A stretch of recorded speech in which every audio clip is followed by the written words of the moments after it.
హిమాలయ పర్వతాల కన్నా కూడా ప్రాచీనమైనటువంటి శిలలు ఇక్కడే ఉన్నాయి. అసలు ఈ భూమండలము ఏర్పడేటప్పుడు అగ్నితప్తమైనటువంటి శిలలతో చల్లారిన కొండ ఈ కొండయే అని నిర్ధారణ చేయబడినటువంటి క్షేత్రం. ఇప్పటికీ అరుణాచలంలో దేవాలయానికి పునర్నిర్మాణం చేస్తున్నప్పుడు కుంభాభిషేక సమయంలో అక్కడ ఒక సొరంగ మార్గం కనపడింది. భగవాన్ రమణులు చెప్తూ ఉండేవారు, ఆ సొరంగం అరుణాచలం కొండ మధ్య భాగంలోకి వెడుతుంది.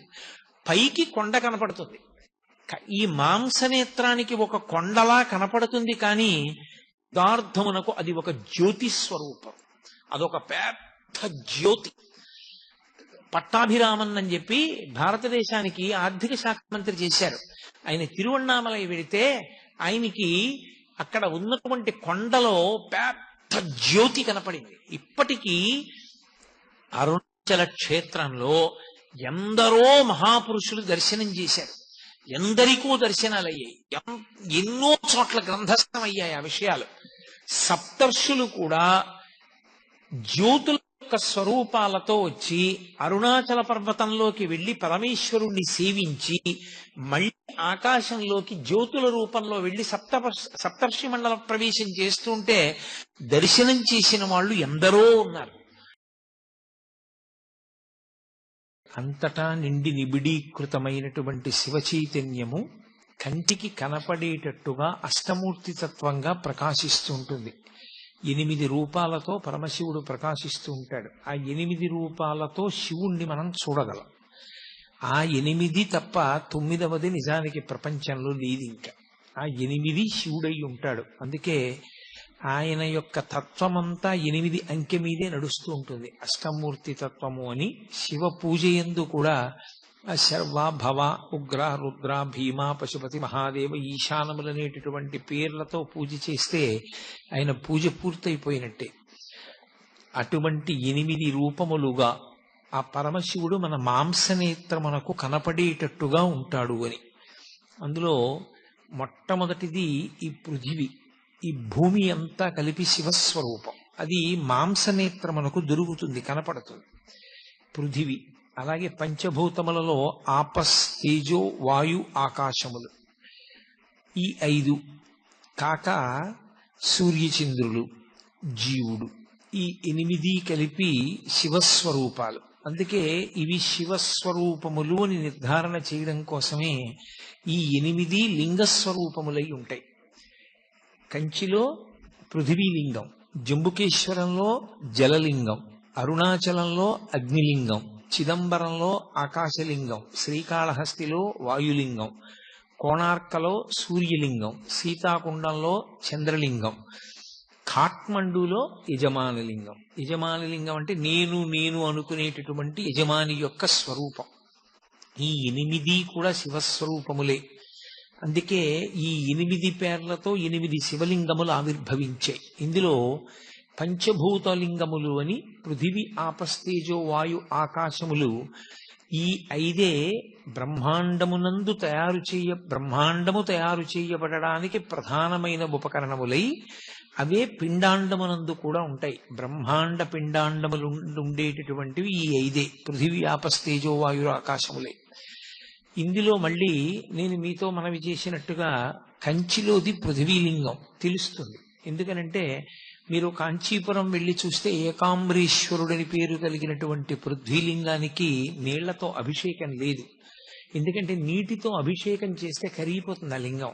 అందుకని నీటితో అభిషేకం చెయ్యరు, ఒక్క మల్లె నూనెతో మాత్రమే దానికి అభిషేకం. కాబట్టి కంచిలో పృథివీలింగం తెలుస్తుంది. జంబుకేశ్వరంలో జలలింగం తెలుస్తుంది. శ్రీరంగం వెళ్ళిన వాళ్ళు ఆ పక్కనే తిరువాణక్కోయిల్ అంటారు వాళ్ళు. ఆ తిరువాణక్కోయిల్ వెడితే ఆ పరమేశ్వరుని యొక్క శివలింగం దగ్గర ఎప్పుడు నీరు ఊరుతూ ఉంటుంది. అది ఎవరి మీద ప్రోక్షించరు, ఆ నీళ్లు తీసి పోసేస్తూ ఉంటారు పక్కన. అలా నీరు ఊరుతూ ఉంటుంది కాబట్టి ఆయన జలలింగం, ఆయన నీటి స్వరూపముతో ఉంటాడు అని. శ్రీకాళహస్తిలో వాయులింగం, వాయువుని చూడడం ఎలా? వాయువుని చూడడం కుదరదు. కానీ వాయువు శివుడై ఉన్నాడని గుర్తు ఏమిటంటే శ్రీకాళహస్తిలో శివలింగానికి ఎదురుగుండా ఒక దీపం ఒకటి ఉంటుంది. ఆ దీపం ఎప్పుడు ఇలా కదులుతూ ఉంటుంది.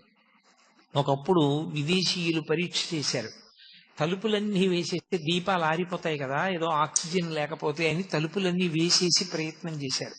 అన్ని దీపాలు నిధనమైపోయాయి. ఆ ఒక్క దీపం మాత్రం గాలి లేకపోయినా కదులుతూ నిలబడింది. ఆ కదిలేటటువంటిది గాలికి కదులుతూ ఉంటుంది. ఆ గాలి కదులుతూ దీపం వెలగడమే వాయులింగం. యథార్థంగా ఎదురుగుండా కంటికి కనపడే లింగస్వరూపంతో పాటుగా అన్వయం చేసుకుని చూడవలసినటువంటి లింగస్వరూపం గాలికి కదిలేటటువంటి ఆ దీపం, అందుకని అది వాయులింగం. ఇక కంచిలో పృథివీలింగం, జంబుకేశ్వరంలో జలలింగం, అరుణాచలంలో అగ్నిలింగం, చిదంబరంలో ఆకాశలింగం, శ్రీకాళహస్తిలో వాయులింగం. చిదంబరంలో ఆకాశలింగం. చిదంబరంలో ఆకాశలింగం తలుపు తీసి చూపిస్తారు, మారేడు చాలా దండలు వేసి ఉంటాయి. ఆ వెనక శివలింగం ఏమి ఉండదు, గోడ ఉంటుంది. ఏమిటంటే అక్కడ ఏం శివలింగం లేదు కదా అంటే, అదే చిదంబర రహస్యం అండి అంటారు. అంటే అంతటా నిండిపోయిన ఆకాశ స్వరూపుడే అక్కడ ఉన్నాడు అని. ఇక అరుణాచలంలో అగ్నిలింగం. ఇప్పుడు కంచి అంటే పృథి ఉంది, శ్రీకాళహస్తి అంటే వాయువు తెలుస్తోంది, జంబుకేశ్వరంలో జలలింగం అంటే నీటి దగ్గర, శివలింగం దగ్గర నీరు ఊరుతోంది. సరే, చిదంబరంలో ఆకాశలింగం అంటే అంతటా నిండినటువంటి ఆకాశమే అక్కడ ఉన్నది తెలుస్తోంది. కానీ అరుణాచలంలో అగ్నిలింగం అంటే అక్కడ అగ్ని ఏది? మీరు అరుణాచలం శివాలయంలోకి వెడితే మీకు అక్కడ అగ్ని ఏమైనా కనపడుతుందా? ఒక పెద్ద జ్యోతి స్వరూపాన్ని అక్కడ ఉంచి, లేదా ఒక పెద్ద నెగడుల ఒక మంట మండుతుంటే అదేనండి శివలింగం అక్కడ అని ఎవరైనా చెప్తారా? చెప్పరు. మామూలుగా శివలింగమే ఉంటుంది. మామూలు శివలింగమే ఉన్నప్పుడు అరుణాచలంలో ఉండేటటువంటి శివలింగం అగ్నిలింగం ఎలా అవుతుంది? అరుణాచలమునందు అగ్నిలింగం ఉన్నది అని ఎందుచేత చెప్పబడింది అంటే, మీరు బయట ఎంత చల్లగా ఉండనివ్వండి, అరుణాచలం దేవాలయంలోకి వెళ్ళి కూర్చుంటే ఒళ్ళు చెమటలు పోస్తుంది, అంత వేడిగా ఉంటుంది. ఆ వేడి నిజంగా అగ్నిహోత్ర స్వరూపంతో ఉంటే మనం తట్టుకోలేమని ఆ వేడి రూపంలో ప్రకాశిస్తూ ఉంటాడు ఆయన. కాదు కాదు, అసలు యథార్థం ఏమంటే అది జ్ఞానాగ్ని. ఆ జ్ఞానాగ్ని ఎవరికి కలుగుతుందో వాళ్ళ కర్మలు దగ్ధమవుతాయి. జ్ఞానాగ్ని దగ్ధ కర్మాణం అంటాడు భగవద్గీతలో గీతాచార్యుడు. ఆ జ్ఞానాగ్ని వలన మళ్లీ పుట్టవలసినటువంటి అవసరం లేకుండా పాపములన్నీ కూడా కాలిపోతాయి సంచితముతో కలిపి. అంత గొప్ప జ్ఞానస్వరూపమే రాశీభూతమై లింగస్వరూపాన్ని దాల్చింది. అందుకే దాన్ని జ్ఞానస్వరూపమైనటువంటి అగ్నిలింగం. అందుకే అరుణాచలంలో ఉండేటటువంటి శివలింగము భౌతికమైనటువంటి అగ్నికి ప్రతీక, జ్ఞానాగ్నికి ప్రతీక. ఆ శివలింగం ఎలా వచ్చింది అని అడిగారు. ఆ శివలింగం ఎలా వచ్చింది, ఎందుకు వచ్చింది అన్న దాని మీద చాలా విశేషమైనటువంటి వ్యాఖ్యానం చేశారు. ఒకానొకప్పుడు బ్రహ్మ విష్ణువులిద్దరికీ కూడా కలహం ఏర్పడింది. దేనికి కలహం అంటే, ఎవరు ఎవరికన్నా గొప్పవారు అన్న విషయం మీద. ఎవరు ఎవరికన్నా గొప్పవారు అంటే ఎవరు ఏ పని చేస్తూ ఉంటారు అన్నది చూడవలసి ఉంటుంది కదా. సృష్టికర్త బ్రహ్మగారు, స్థితికర్త శ్రీ మహావిష్ణువు. ఈ సమస్త భూతములను నేను సృజిస్తే కదూ వాటిని నిలబెట్టడం అన్నది, వాటిని పోషించడం అన్నది. అసలు నేను సృజించకపోతే ఇంకా నిలబెట్టడం అన్న మాట ఎక్కడ వస్తుంది? నువ్వు సృజిస్తే నిలబెట్టకపోతే ఆ సృష్టికి అందం ఎక్కడ ఉంటుంది? కాబట్టి వాళ్ళిద్దరి మధ్య వాదోపవాదాలు పెరిగాయి. అయితే ఇక్కడ ఒక అనుమానం వస్తుంది. 4 వేదములను 4 ముఖములతో చెప్పగలిగిన వాడు సరస్వతీదేవి యొక్క భర్త, ఇంతటి సృష్టికర్త, లోకానికి పితామహుడు, మహానుభావుడైనటువంటి బ్రహ్మగారికి ఇలాంటి అజ్ఞానం పట్టుకుని లోకాలన్నింటినీ దక్షతతో నిర్వహించగలిగినటువంటి వాడు, స్థితికారుడు, ఎందరో రాక్షసులను దునుమాడినవాడు, దశావతారములను స్వీకరించగలిగిన వాడు, అటువంటి శ్రీ మహావిష్ణువు ఇటువంటి అజ్ఞానానికి వశుడై వాళ్ళు కూడా అహంకారంతో అలా కలహించుకుంటే, ఇంకా వారు ఒక్కొక్కసారి అలా బుద్ధి పతనమవుతుంది అని అనవలసి వస్తే అంతటి పూజనీయమైన స్థానములను ఎలా అలంకరిస్తారనేటటువంటి ప్రశ్న ఒకటి ఉత్పన్నమవుతుంది. కానీ మీరు ఒక్క విషయాన్ని బాగా గమనించవలసి ఉంటుంది. మాయా అని ఒక మాట ఉంటుంది. ఆ మాయకి అందరూ వశులవుతారు.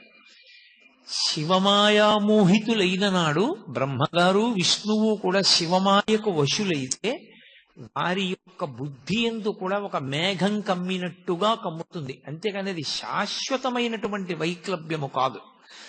ఆ శివమాయామోహితులయ్యారు వాళ్ళు. ఆ శివమాయామోహితులయ్యారన్న మాటని శివమహాపురాణంలో వ్యాసుడు ఎన్ని మార్లో ప్రయోగిస్తాడు. కాబట్టి వారి మధ్య అహంకార భేదం వచ్చింది, కలహం ఉత్పన్నమైంది, ఇద్దరూ దెబ్బలాడుకుంటున్నారు. ఇప్పుడు అసలు వాళ్ళు ఏ మాయ చేత అలా అయిపోయారో ఆ మాయాస్వరూపము వాళ్ళకి ద్యోతకము కావాలని పరమశివుడు ఒక పెద్ద జ్యోతి స్తంభంగా వెలిశాడు వాళ్ళ మధ్యలో. అది కంటితో చూస్తే పై వరకు వెలుగుతోంది, కిందకి చూస్తే భూమి లోపల ఎక్కడుందో తెలియదు. ఒక పెద్ద స్తంభం. ఆ స్తంభం ఏమిటి? ఏదో లోహంతో చేసిన స్తంభం కాదు, అది జ్యోతి స్వరూపం. అందుకే జ్యోతిర్లింగము అన్న మాట వచ్చింది. జ్యోతిర్లింగము అన్న మాటకు అర్థం అక్కడ ఏదో జ్యోతి ఉంటుంది లేకపోతే దీపం వెలుగుతూ ఉంటుంది అని కాదు దాని అర్థం. జ్యోతిర్లింగము అన్న మాట ఎక్కడ వాడినా మీరేం గుర్తు పెట్టుకోవాలంటే అది జన్మ జన్మాంతరముల నుండి మనని వెంటాడుతున్నటువంటి అజ్ఞానాన్ని, ఇంకా కొన్ని కోట్ల జన్మలెత్తడానికి అవసరమైనంత పాపాన్ని, ఆ పాపము వలన ఏర్పడిన కర్మ బంధములను, దాని వలన కలిగినటువంటి అజ్ఞానాన్ని, మనలోని పశుత్వాన్ని కాల్చివేసి జ్ఞానమిచ్చి మళ్లీ పుట్టవలసినటువంటి అవసరాన్ని తీసివేయగలిగినటువంటి రాశీభూతమైన శక్తి ఎక్కడున్నదో దానికి జ్యోతిర్లింగమని పేరు. ఎందుచేత? జ్యోతి అంటే దీపం. దీపం ఎక్కడుందో అక్కడ చీకటి ఉండదు. చీకటి లేకపోతే ఉన్న వస్తువు ఉన్నట్లుగా కనపడుతుంది. ఆ సత్య వస్తువు మనకి ప్రకాశించాలి, తెలియాలంటే దీపం ఒక్కటే సాధనం. ఆ దీపం లేని నాడు ఉన్న వస్తువు ఉన్నట్టు తెలియదు. ఉన్న వస్తువు ఉన్నట్టు తెలియకపోతే వచ్చే పెద్ద ప్రమాదం ఏమి అంటే వెంటనే భయం పట్టుకుంటుంది. అది ఏ వస్తువో తెలియదు కాబట్టి భయం. ఎక్కడికన్నా వెళ్ళాలంటే భయం. అందరికీ చీకటిగా ఉంటే భయం. చీకటి అంటే భయం అండి అంటారు. కారణం ఏమిటంటే చీకట్లో ఉన్న వస్తువు తెలియదు. చీకటి పోవాలంటే ఒక దీపం వెలిగితే చాలు, భయం పోతుంది. మృత్యువు పట్ల అందరికీ భయం ఎందుకుంటుంది అంటే ఈ శరీరం పడిపోతుంది అని. కానీ ఈ శరీరం పడిపోవడం అనేటటువంటిది జరిగి తీరుతుంది. కానీ ఎప్పుడూ పడకుండా ఉండేటటువంటిది ఆత్మ. ఆ ఆత్మ ఎరుకలోకి వచ్చి శరీరము అసత్యం అనేటటువంటి భావమునందు త్రికరణ శుద్ధిగా నిలబడగలిగినటువంటి శక్తిని ఇవ్వగలిగినటువంటి దీపస్వరూపానికి జ్యోతిర్లింగమని పేరు. ఇప్పుడు దానినే మహాశివరాత్రి అంటారు. ఆ పెద్ద జ్యోతి స్తంభం ఒకటి వెలిగింది. ఆ బ్రహ్మగారు శ్రీ మహావిష్ణువు మధ్యలో. అది ఎంత ఉంది అని అడిగారు. దాన్ని వర్ణన చేసింది యజుర్వేదం. రుద్రాధ్యాయానికి ప్రార్థనా శ్లోకం చెప్తూ ఆ పాతాళ నభస్థలాంత భువన బ్రహ్మాండం ఆ విస్ఫురత్ జ్యోతిస్ఫాటికలింగమౌళి విలసత్పూర్ణిందు వాంతామృతై అంది. అది పాతాళలోకం కన్నా కింద ఎక్కడుంటుంది, ఏముంటుంది అని అడిగితే అక్కడ వరకు వెళ్ళింది. అంటే ఎక్కడ వరకు ఉంటుంది అంటే పాతాళలోకం వరకు చెప్తారు. ఇంకా కింది వరకు వెళ్ళిపోయింది. పైన బ్రహ్మాండమా విస్ఫురత్, ఈ బ్రహ్మాండములు ఎంతవరకు ఉన్నాయో వాటన్నిటినీ దాటిపోయింది. అందుకే మనకి ఇప్పటికీ కొన్ని ప్రధానమైనటువంటి దేవాలయాల్లో మీరు చూస్తే ఆవిర్భావలింగము అని ఉంటుంది. ఆ లింగం దేవాలయంలో ఉండదు, దేవాలయం వెనక గోడ మీద ఉంటుంది. శ్రీకాళహస్తి క్షేత్రంలో దేవాలయం వెనక గోడ మీద కనపడుతుంది. శివలింగం ఉండి శివలింగం మధ్యలో ఏదో చిన్న అవరోధం తొలగినట్టుగా ఉండి దాని మధ్యలో శివుడు సాకారంగా ఉంటాడు. పై భాగం సరిగా కనపడదు, కింద భాగం సరిగా కనపడదు. కింద ఒక పంది ఉంటుంది కిందకి తవ్వుతూ వెడుతున్నట్టు, పైన ఒక హంస ఉంటుంది ఎగురుతున్నట్టు. అదే ఆవిర్భావలింగం. ఆవిర్భావలింగం అంటే ఆ జ్యోతి స్తంభం ఏర్పడినప్పుడు శ్రీ మహావిష్ణువు దీని యొక్క ఆది నేను కనుక్కుంటానని ఆయన వరాహస్వరూపాన్ని పొంది భూమిని తవ్వుకుంటూ కిందకి వెళ్ళారు. చతుర్ముఖ బ్రహ్మగారు హంసవాహనాన్ని అధిరోహించి ఊర్ధ్వముఖ చలనం చేశాడు. అలా కొన్ని వేల దివ్య సంవత్సరములు ప్రయాణం చేశారు ఇద్దరు. ప్రయాణం చేసి వెళ్ళి వెళ్ళి వెళ్ళి వెళ్ళి ఎంత లోపలికి వెడుతున్నా జ్యోతిస్తంభం వెడుతూనే ఉంది. పైకి బ్రహ్మగారు ఎంత దూరం పెడుతున్నా జ్యోతిస్తంభం పెడుతూనే ఉంది. ఇక బ్రహ్మగారికి చాలా అలసట కలిగింది. ఇక నేను వెతకలేను, నా వల్ల కాదనుకున్నాడు.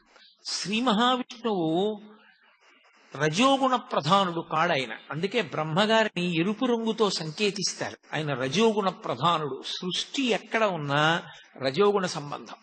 అందుకే ఆయనని ఎరుపు రంగులో చూపిస్తారు ఎప్పుడు. కాబట్టి రజోగుణానికి ఉండేటటువంటి లక్షణం ఏమిటంటే పక్కనే దానికి అహంకారం కూడా ఉంటుంది. అందుకని తొందరగా బ్రహ్మగారికి అహంకారం కలిగి అది ఎంత దూరం వెళ్ళిపోయిందంటే పైనుంచి పడిపోతోంది ఒక మొగలి పువ్వు. దాన్ని పట్టుకున్నాడు ఆయన. నువ్వు ఎక్కడి నుంచి పడుతున్నావు అని అడిగాడు. నేను శివుని యొక్క తల నుంచి కింద పడుతున్నాను, లింగం పైనుంచండి. ఇంకెంత దూరం ఉంది అని అడిగాడు. ఎంత దూరం ఉందో నాకు తెలియదు, కానీ నేను ఇలా పడడం మొదలుపెట్టి కొన్ని వేల దివ్య సంవత్సరములు అయిపోయింది అని. అంటే ఎంత పై వరకు ఉన్నదో ఈ శివలింగానికి ఆద్యంతములేమిటి నేను కనుక్కోలేనని ఆయన అన్నాడు. నేనే నిన్ను పూజ చేశానని తీసుకొచ్చానని సాక్ష్యం చెప్పాలి అన్నాడు. స్థానం చతుర్ముఖ బ్రహ్మగారి స్థానం, పితామహుడు. ఆయన్ని కాదనలేక మొగలి పువ్వు అంగీకరించి సురభి కనపడింది అక్కడ, కామధేనువు.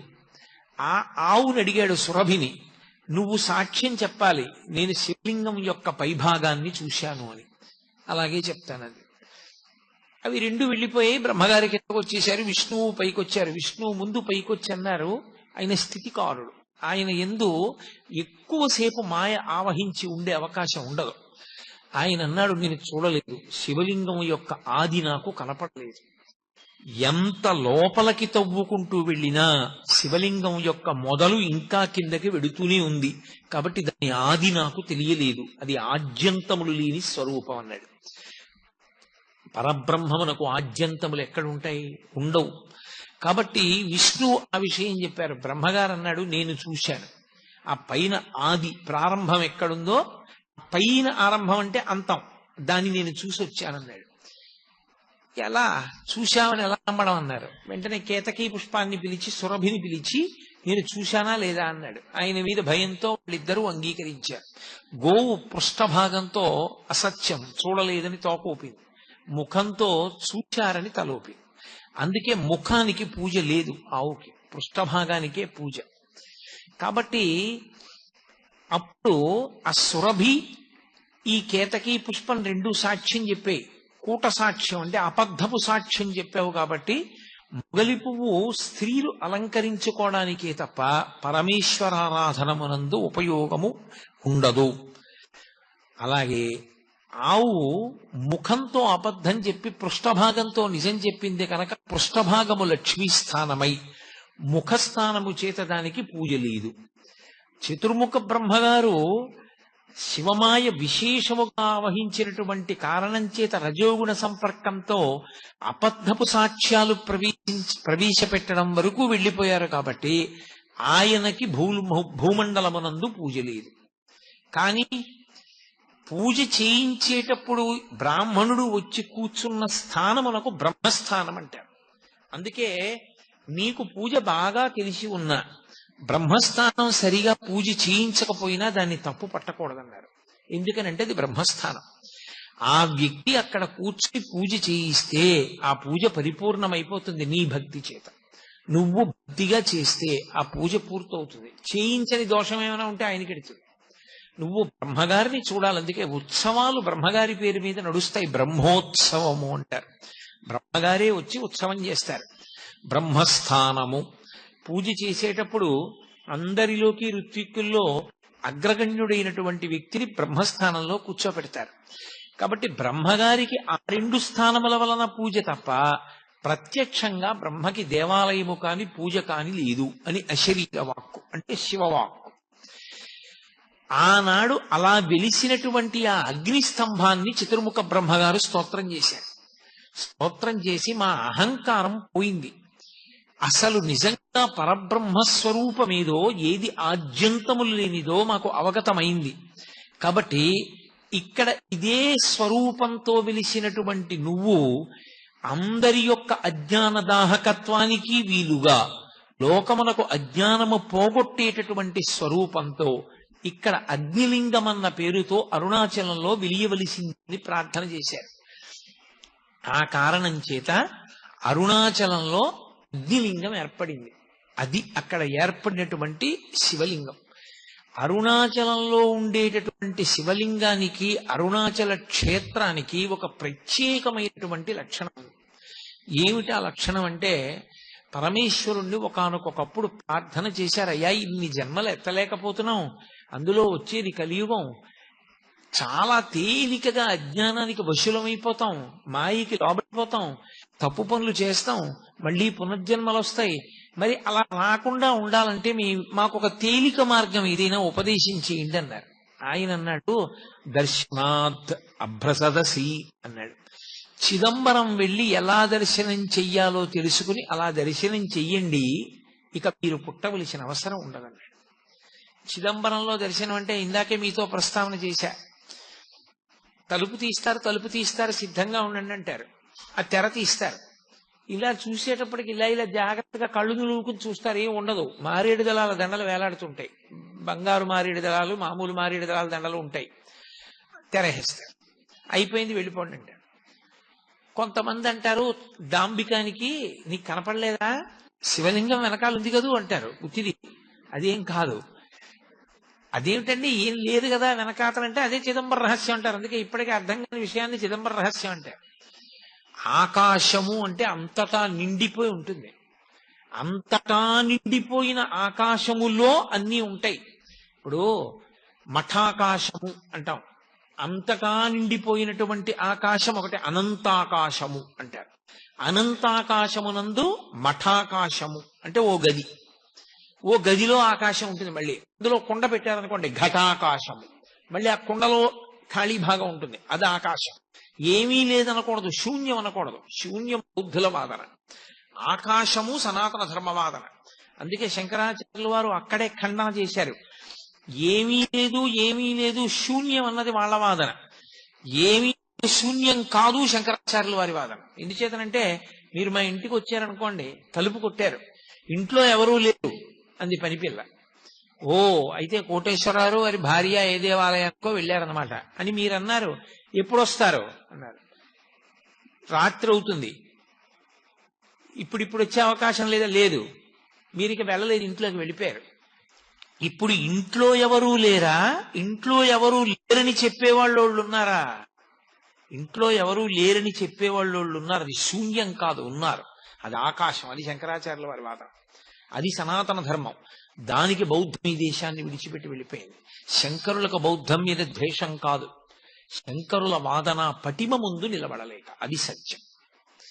కాబట్టి అటువంటి ఆకాశమును అనంతముగా నిండిపోయినటువంటి ఆకాశ స్వరూపాన్ని ఒక మఠాకాశంగా, ఒక గోడగా చూపించి దానికే వేస్తారు మారేడు దళాలు. అంతటా నిండి నిబిడీకృతమైపోయింది పరమేశ్వర స్వరూపమని అర్థం చేసుకోగలిగిన వాడికి చిదంబర దర్శనం తెలుస్తుంది. లేనివాడికి చిదంబర దర్శనం అర్థం కాదు వెళ్ళిన. అందుకని దర్శనాత్ అభ్రసదసి, చిదంబరం వెళ్ళి దర్శనం చేయమన్నారు కానీ మహాప్రభో మాకు అది ఎలా మనసులో నిలబడుతుంది? అంత తేలిక సాధ్యం కాదు. ఇంకొక మాట చెప్పండి, ఇంకొంచెం తేలిక మార్గం చెప్పండి అన్నారు. దర్శనాత్ అభ్రసదసి జననాత్ కమలాలయే, కమలాలయంలో పుట్టండి మీకు మోక్షం ఇస్తానన్నాడు. కమలాలయం అంటే తిరువారూరులో పుడితే మోక్షం. కానీ పుట్టడం మన చేతిలో ఉందా? ఎక్కడ పుడతానో, ఏ కాలంలో పుడతానో ఎవరికి తెలుసు. కాబట్టి పుట్టడం నా చేతిలో ఎక్కడుంది పరమేశ్వర? ఇంకొక మాట చెప్పండి. ఆయన అన్నారు, కాశ్యాంతు మరణాన్ముక్తి, పోని పుట్టడం నీ చేతిలో లేదు, నీ కర్తవ్యాలన్నీ అయిపోయాయి అనుకున్నప్పుడు కాశీ వెళ్ళిపోయి కాశీపట్టణంలో ఉండిపోయి కాశీపట్టణంలో శరీరం విడిచిపెట్టేస్తావా? మోక్షం ఇచ్చేస్తాను, నేనే వచ్చి కుడి చెవిలో తారక మంత్రాన్ని ఉపదేశం చేసి మోక్షం ఇస్తా, కాశీ వెళ్ళిపోతావా?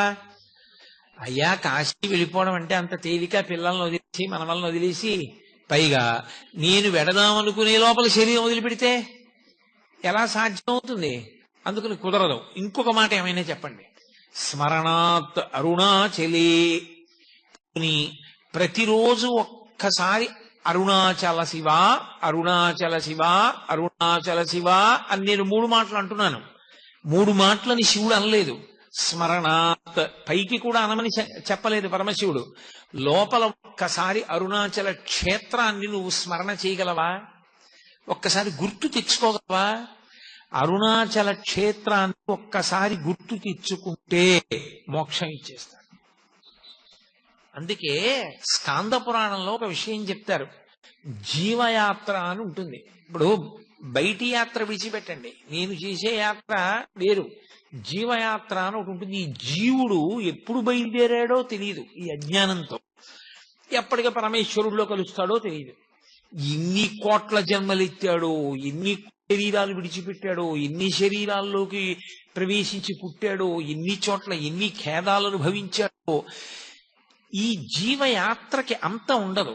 కానీ ఒక జీవుని యొక్క యాత్ర, ఒక జీవుని యొక్క ఆ జన్మ పరంపరలు చూసినప్పుడు అరుణాచలంలోకి ఎవరైనా వెడితే, అరుణాచల క్షేత్ర ప్రవేశం చేస్తే వెంటనే జీవుని యొక్క యాత్రలో ఒక గీత పెడతారు, ఇలా ఎర్రగీత, వీడు అరుణాచల ప్రవేశం చేశాడు అని. అరుణాచల ప్రవేశం కాని చేశాడా, ఆ జీవుని యొక్క యాత్రలో ఒక విశేషమైనటువంటి మలుపు తిరిగింది అని గుర్తు. అందుకే అరుణాచలానికి వెళ్ళడం కానీ, అరుణాచల యాత్ర కానీ, అరుణాచల పట్టణంలోకి ప్రవేశించడం కానీ, అరుణాచలేశ్వరుణ్ణి దర్శనం చేయడం కానీ అంత తేలికైన విషయాలు కావు. ఒక్క కారణం చేత మాత్రమే ప్రవేశించగలరు అని చెప్పారు. ఏవా కారణములు అంటే, నీకు ఏమీ తెలియదు, నీకు ఏమీ చేత కాదు అన్న భావనతోటి, వినయంతోటి బయలుదేరితే అరుణాచల ప్రవేశం సాధించగలరు. అరుణాచలంలోకి వెళ్ళడానికి ఒకటే, పరమేశ్వర నాకేం తెలియదు, నాకున్నవన్నీ పాపాలే, నిన్ను నమ్ముకుని వస్తున్నాను, నువ్వే నన్ను అరుణాచల ప్రవేశం చేయించు అని అడిగినటువంటి వారికి అరుణాచల ప్రవేశం చేయిస్తారు తప్ప, అహంకృతితో కొంచెం డాంబికంగా బయలుదేరితే అరుణాచలంలోకి వెళ్లరు అని. జ్ఞాన సంబంధనాయనారంతటి మహానుభావుడు వెళ్ళలేకపోయాడు, దొంగలు కొట్టేశారు. అప్పుడు ఆయన బాధపడితే ఉన్నవన్నీ ఎత్తుకుపోయిన తర్వాత ఈశ్వరుడి మీద పత్తికాలు పాడి పరమ నిరాడంబరంగా వినయంతో ప్రవేశిస్తే అరుణాచల పట్టణంలోకి ప్రవేశించగలిగాడు. అరుణాచలం అంత గొప్ప క్షేత్రం. అసౌ యస్తామ్రౌ అర్ణవుత బుభ్రస్సుమంగళ ఏ చేమాగం రుద్ర అభితో దిక్షుస్యతా సహస్రసో వైశాఖం హేడైమహే అంటుంది రుద్రాధ్యాయం. ఎర్రటి కాంతులు కలిగినటువంటి పరమశివుడు సర్వమంగళ స్వరూపంతో ఉంటాడాయన.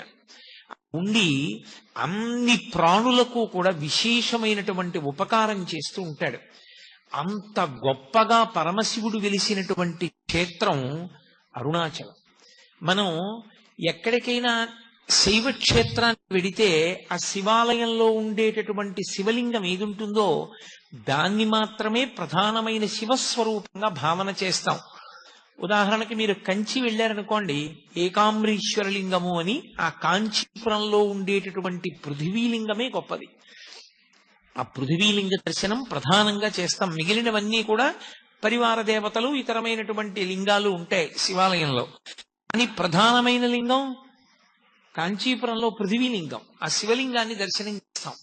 అరుణాచల క్షేత్రం దగ్గరికి వచ్చేటప్పటికి మాత్రం ఒక్కడే శివుడు అరుణాచలంలో ఉన్నటువంటి శివలింగ స్వరూపమే కాదు, అరుణాచలంలో 3 రూపాలతో ఉంటాడు పరమేశ్వరుడు. ఒకటి, అరుణాచలంలో ఉన్నటువంటి దేవాలయం లోపల ఉన్నటువంటి శివలింగ స్వరూపం ఒకటి, అది ప్రధానమైన లింగ స్వరూపం. 2, అరుణాచలం కొండంతా కలిపి శివస్వరూపం, అది అగ్నిస్వరూపం. అందుకే కృతయుగంలో అది అగ్నిస్వరూపంగా ఒక పెద్ద జ్యోతిస్సుగా వెలుగుతుండేదిట. అదే త్రేతాయుగం దగ్గరికి వచ్చేటప్పటికీ మణులతో కూడినటువంటి శివలింగమైంది. అదే ద్వాపర యుగంలోకి వచ్చేటప్పటికి పెద్ద స్వర్ణలింగమైంది. కలియుగంలోకి వచ్చేటప్పటికి మరకత లింగమైంది. అందుకే ఇప్పటికీ ప్రపంచంలో ప్రఖ్యాతి వహించినటువంటి భూతత్వ శాస్త్రవేత్తలు అరుణాచల పర్వతంలో ఉండేటటువంటి శిలలను పరిశీలించి హిమాలయ పర్వతాల కన్నా కూడా ప్రాచీనమైనటువంటి శిలలు ఇక్కడే ఉన్నాయి. అసలు ఈ భూమండలము ఏర్పడేటప్పుడు అగ్నితప్తమైనటువంటి శిలలతో చల్లారిన కొండ ఈ కొండయే అని నిర్ధారణ చేయబడినటువంటి క్షేత్రం. ఇప్పటికీ అరుణాచలంలో దేవాలయానికి పునర్నిర్మాణం చేస్తున్నప్పుడు కుంభాభిషేక సమయంలో అక్కడ ఒక సొరంగ మార్గం కనపడింది. భగవాన్ రమణులు చెప్తూ ఉండేవారు, ఆ సొరంగం అరుణాచలం కొండ మధ్య భాగంలోకి వెడుతుంది. పైకి కొండ కనపడుతుంది, ఈ మాంసనేత్రానికి ఒక కొండలా కనపడుతుంది, కానీ యథార్థమునకు అది ఒక జ్యోతి స్వరూపం, అదొక పెద్ద జ్యోతి. పట్టాభిరామన్ అని చెప్పి భారతదేశానికి ఆర్థిక శాఖ మంత్రి చేశారు. ఆయన తిరువణ్ణామలై వెడితే ఆయనకి అక్కడ ఉన్నటువంటి కొండలో పెద్ద జ్యోతి కనపడింది. ఇప్పటికీ అరుణాచల క్షేత్రంలో ఎందరో మహాపురుషులు దర్శనం చేశారు, ఎందరికో దర్శనాలు అయ్యాయి, ఎన్నో చోట్ల గ్రంథస్థం అయ్యాయి ఆ విషయాలు. సప్తర్షులు కూడా జ్యోతుల యొక్క స్వరూపాలతో వచ్చి అరుణాచల పర్వతంలోకి వెళ్లి పరమేశ్వరుణ్ణి సేవించి మళ్ళీ ఆకాశంలోకి జ్యోతుల రూపంలో వెళ్లి సప్తర్షి మండల ప్రవేశం చేస్తుంటే దర్శనం చేసిన వాళ్ళు ఎందరో ఉన్నారు. సభాముఖంగా చెప్పడం నాకు ఇష్టం లేదు, కానీ నేను మీతో ఒక విషయం చెప్తే మీరు ఆశ్చర్యపోతారు. నేను అరుణాచలం వెళ్ళినటువంటి మొట్టమొదటిసారి గిరి ప్రదక్షిణం ఎలా చెయ్యాలో కూడా నాకు తెలియని రోజుల్లో నేను ఎలా గిరి ప్రదక్షిణం చేయాలి, నాకు ఈ క్షేత్రంలో ఇంతకాలం ఉండాలి అని ఏమీ తెలియక నేను మళ్ళీ తిరుగు ప్రయాణం ఏర్పాటు చేసుకొచ్చేసాను. ఎలా అని నేను అక్కడ నిలబడి ఉంటే ఒక వ్యక్తి వచ్చాడు. గిరి ప్రదక్షిణం చేస్తారా అని అడిగాడు. అవును అన్నాను. నేను తీసుకెడతాను రండి, నేను ఇక్కడే ఉంటాను, ఇప్పుడు చూస్తూ ఉంటానన్నాడు. చీకట్లో నడిచి పెడుతున్నా. నాకు ఎప్పుడూ అనుమానం ఒకటి ఉండేది, రాములు తల్లిగారికి మోక్షం ఇచ్చారు, ఏ కారణానికి అని అనుమానం ఉండేది. నడిచి వెడుతుంటే ఆయన నన్ను రాత్రి 11 గంటల వేళ అకస్మాత్తుగా చేయి పట్టుకుని అటువైపుకి తీసుకెళ్లాడు, పొదల దగ్గరికి. రమణుడికి స్వార్థం, వాళ్ళ అమ్మకే మోక్షం ఇచ్చాడు, అవునా అన్నాడు. నేను తెల్లబోయాను, ఇదేంటి ఇంత ఖచ్చితంగా నా మనసులో మాట అన్నారని. ఏమైతే అని నేను ధైర్యంగా అన్నాను, అవును నాకు అనుమానం ఉంది. ఆయన అలా ఎందుకు ఇచ్చారు మోక్షం అన్నాను. నీకు తెలుస్తుందిలే అని ఆయన అని 4 అడుగులు వేశాం. మీరు నన్ను నమ్మండి, ఇంత పవిత్రమైన వేదిక మించి చెప్తున్నాను, అబద్ధాల అడుగు బతకవలసిన అవసరం నాకు లేదు. ఓవర్ బ్రిడ్జ్ మించి స్పీడ్ గా ఒక వెహికల్ దిగితే ఎలా దిగుతుందో స్ఫురద్రూపి తెల్లటి బట్టలు కట్టుకుని ఒక వ్యక్తి కొండ మించి అంగేసుకుంటూ దిగొచ్చాడు. మీరు ఇక్కడే ఉండండి అని నన్ను తీసుకెళ్లిన వ్యక్తి దూరంగా వెళ్లి ఆయనతో మాట్లాడాడు. నాకు ఒక్కటే కనపడింది, ఆయన చేతి గోళ్లు మాత్రం ఇలా వచ్చి ఇలా తిరిగి ఉన్నాయి, పెద్ద పెద్ద గోళ్లు ఇలా తిరిగిపోయాయి. ఆయన నేనంత దూరంలో నిలబడి ఉండగా ఈ పక్క నుంచి ఆ డొంకల్లోంచి నడిచి వెళ్ళిపోయాడు. మెరిసిపోతున్నాయి పాదాలు. నేను ఈయనకి ముళ్ళు గుచ్చుకోవా అని చూశాను, అదేంటి అంత మెరిసిపోతున్నాయి పాదాలు అనుకునే లోపల ఆయన నడిచి వెళ్ళిపోయాడు. నన్ను తీసుకెళ్లిన ఆయన అడిగాను, ఆయన ఎవరని. ఆయన ఒక సిద్ధ పురుషుడు, అంతకన్నా మీకు ఆయన గురించి ఇప్పుడు అర్థం కాదు అన్నాడు. ఆయన ఇంక అడగలేదు. అరుణాచలం ఎందరో సిద్ధ పురుషులకి అలవాలం. దేవతలు కూడా ఎప్పుడు దానికి ప్రదక్షిణం చేస్తూ ఉంటారు. ఎందరో మహాత్ములు అరుణాచలంలో ఉండేటటువంటి గుహలలో నివాసం చేస్తూ ఉంటారు. అంత గొప్ప పర్వతం, ఆ పర్వతం అంతా శివస్వరూపం, ఆ కొండంతా శివుడే. అందుకే ఒక్క అరుణాచల క్షేత్రంలో మాత్రమే ఒక మినహాయింపు. 24 మైళ్ల దూరం ఆ కొండ చుట్టూ 24 మైళ్ల దూరం దాని యొక్క తేజస్సు పడుతుంది. ఆ తేజస్సు ఉన్న లోపల దీక్షా నియమాలు లేవు, ఏ దీక్ష అక్కడ అవసరం లేదు. భగవాన్ రమణులు గోచి పెట్టుకుని ఉండేవారు, ఒక నూలు గోచి. ఆయన గోచి పెట్టుకుని కూర్చున్న రోజుల్లో శృంగగిరి పీఠం నుంచి ఒక పండితుడు ఒక ఆయన వచ్చారు. అప్పటికి నృసింహభారతి స్వామి వారు పీఠాధిపత్యంలో ఉన్నారు. అయ్యా, మీరు అన్నీ విడిచిపెట్టేశారు, మీకు ఏవీ బంధనాలు లేవు, కానీ ఇలా తెల్లటి గోచి పెట్టుకుని ఉండడం కన్నా సన్యాస దీక్ష తీసుకుంటే బాగుంటుంది. సన్యాస దీక్ష కాదంటారా అథవా మీరు ఒక కాషాయ గోచి పెట్టుకుంటే బాగుంటుంది అన్నారు. రమణులు ఏం మాట్లాడలేదు. ఆయన అప్పుడు విరూపాక్ష గుహలో ఉన్నారు కొండ మీద. నేను కిందకి వెళ్ళి స్నానం చేసి భోజనం చేసి 3 గంటలకు వస్తాను, ఏమైనా మనసు మార్చుకుంటే చెప్పండి అని కిందకి వెళ్ళారు. ఈలోగా ఒక వృద్ధుడు వచ్చి ఒక పెద్ద పుస్తకాల మూట ఒకటి అక్కడ దింపాడు. నేను ఇంకా స్నానం చేయలేదు, స్నానం చేసి వస్తాను, ఈ మూట చూడు అని రమణులకి చెప్పి వెళ్ళి, రమణులు కిందకి దిగి ఆ మూటలో పైన ఉన్న పుస్తకాన్ని ఇలా తీశారు. దాని బట్టకి నొక్కుంది. ఎక్కడ నొక్కుందో అక్కడ తీసి చూస్తే సంస్కృతంలో ఉన్నటువంటి అరుణాచల మహాత్మ్యం పుస్తకం. ఆ పుస్తకంలో ఉంది, ఆ కొండకి 24 మైళ్ళ పరిధిలో ఏ దీక్షా నియమము లేదు, అందుకని సన్యాస దీక్ష అని ప్రత్యేకంగా తీసుకుని ఉండవలసిన అవసరం లేదు అరుణాచలంలో అని. ఆ వచ్చిన పండితుడికి అది చూపిస్తే తెల్లబోయి వెళ్ళిపోయారు. చిత్రం ఏమిటంటే ఆ వచ్చిన వాడెవరో కాదు, భగవాన్ రమణుల్ని ఆదుకోవడానికి ఆ పుస్తకాలు పట్టుకు పరమశివుడు వచ్చి ఆ మూట అక్కడ పెట్టాడు. ఇక మళ్ళీ రాలేదు ఆయన. ఆ బ్రాహ్మణుడు వచ్చి ఆ పుస్తకాలు భగవాన్ రమణుల దగ్గర తీసుకోలేదు. అంతటి పరమ సత్యమైనటువంటి క్షేత్రం ఆ క్షేత్రము.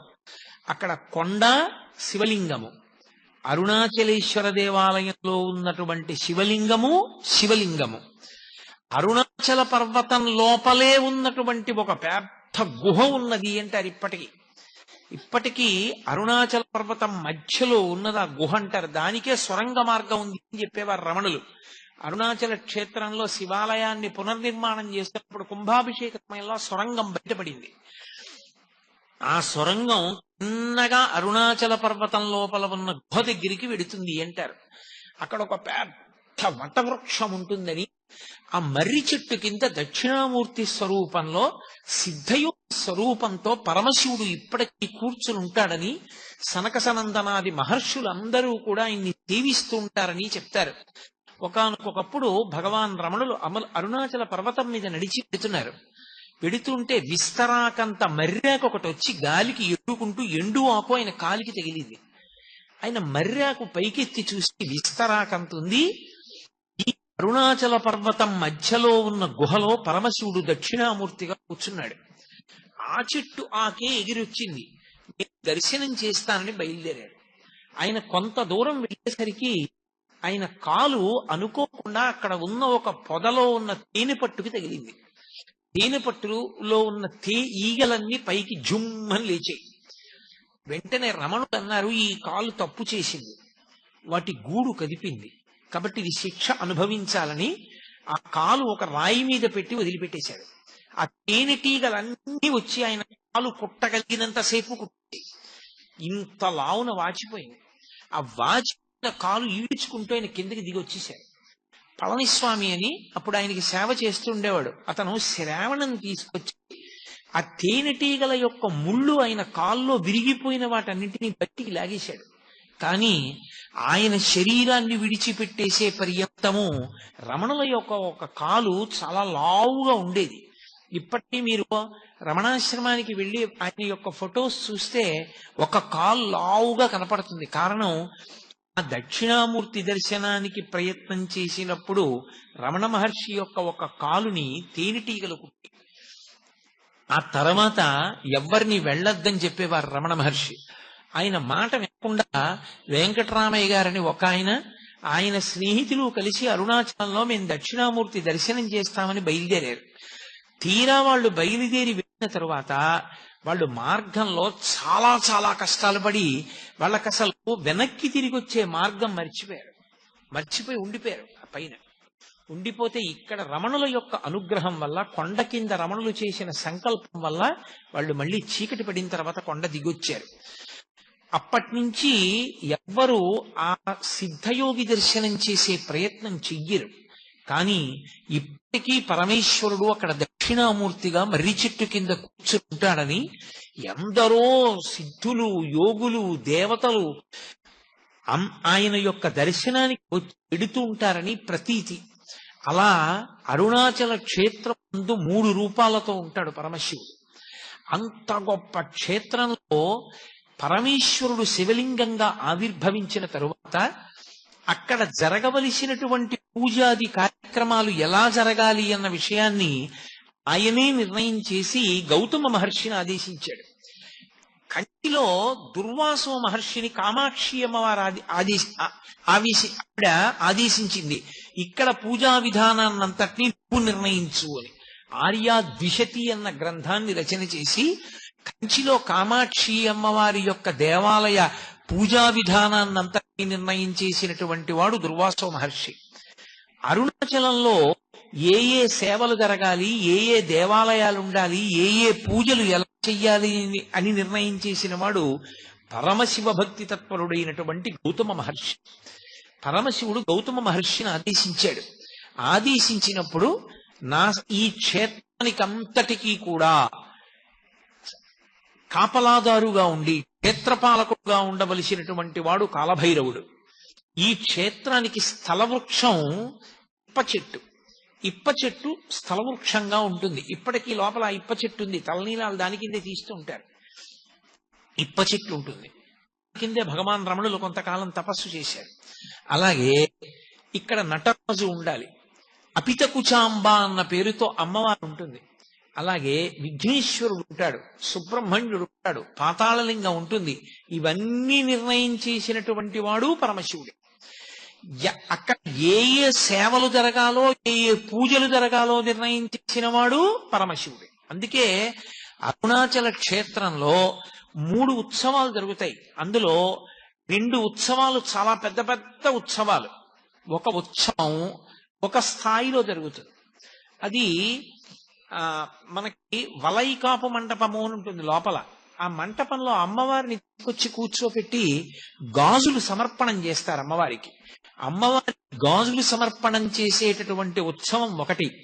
మిగిలిన 2 పెద్ద ఉత్సవాలు, ఒకటి కార్తీక మాసంలో జరిగేటటువంటి దీపోత్సవం, కార్తీక పౌర్ణమి పెట్టేటటువంటి దీపం.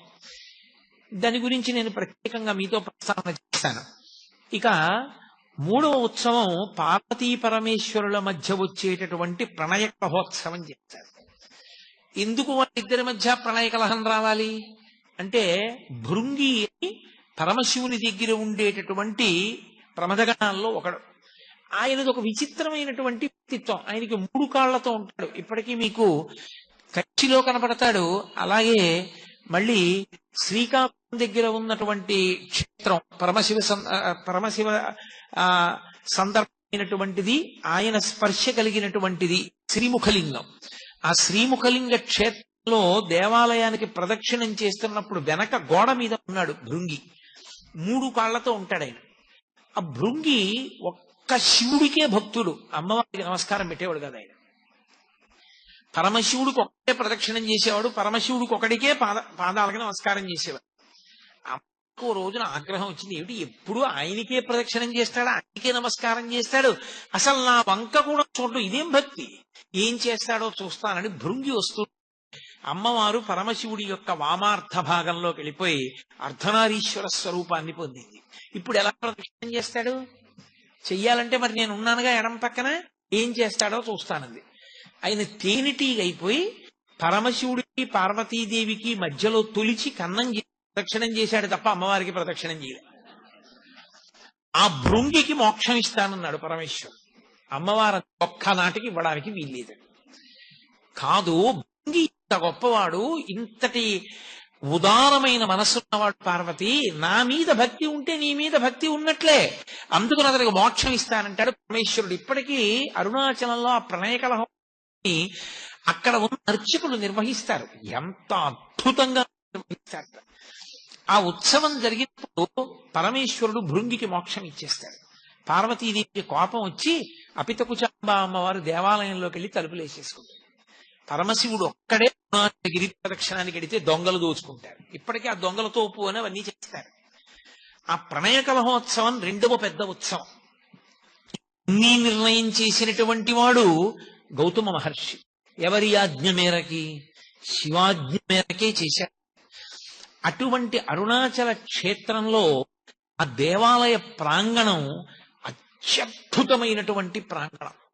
బహుశః దక్షిణ భారతదేశం మొత్తం మీద ఏ దేవాలయంలోనూ కూడా అంత పెద్ద గోపురాలు మీకు ఎక్కడా కనపడవు.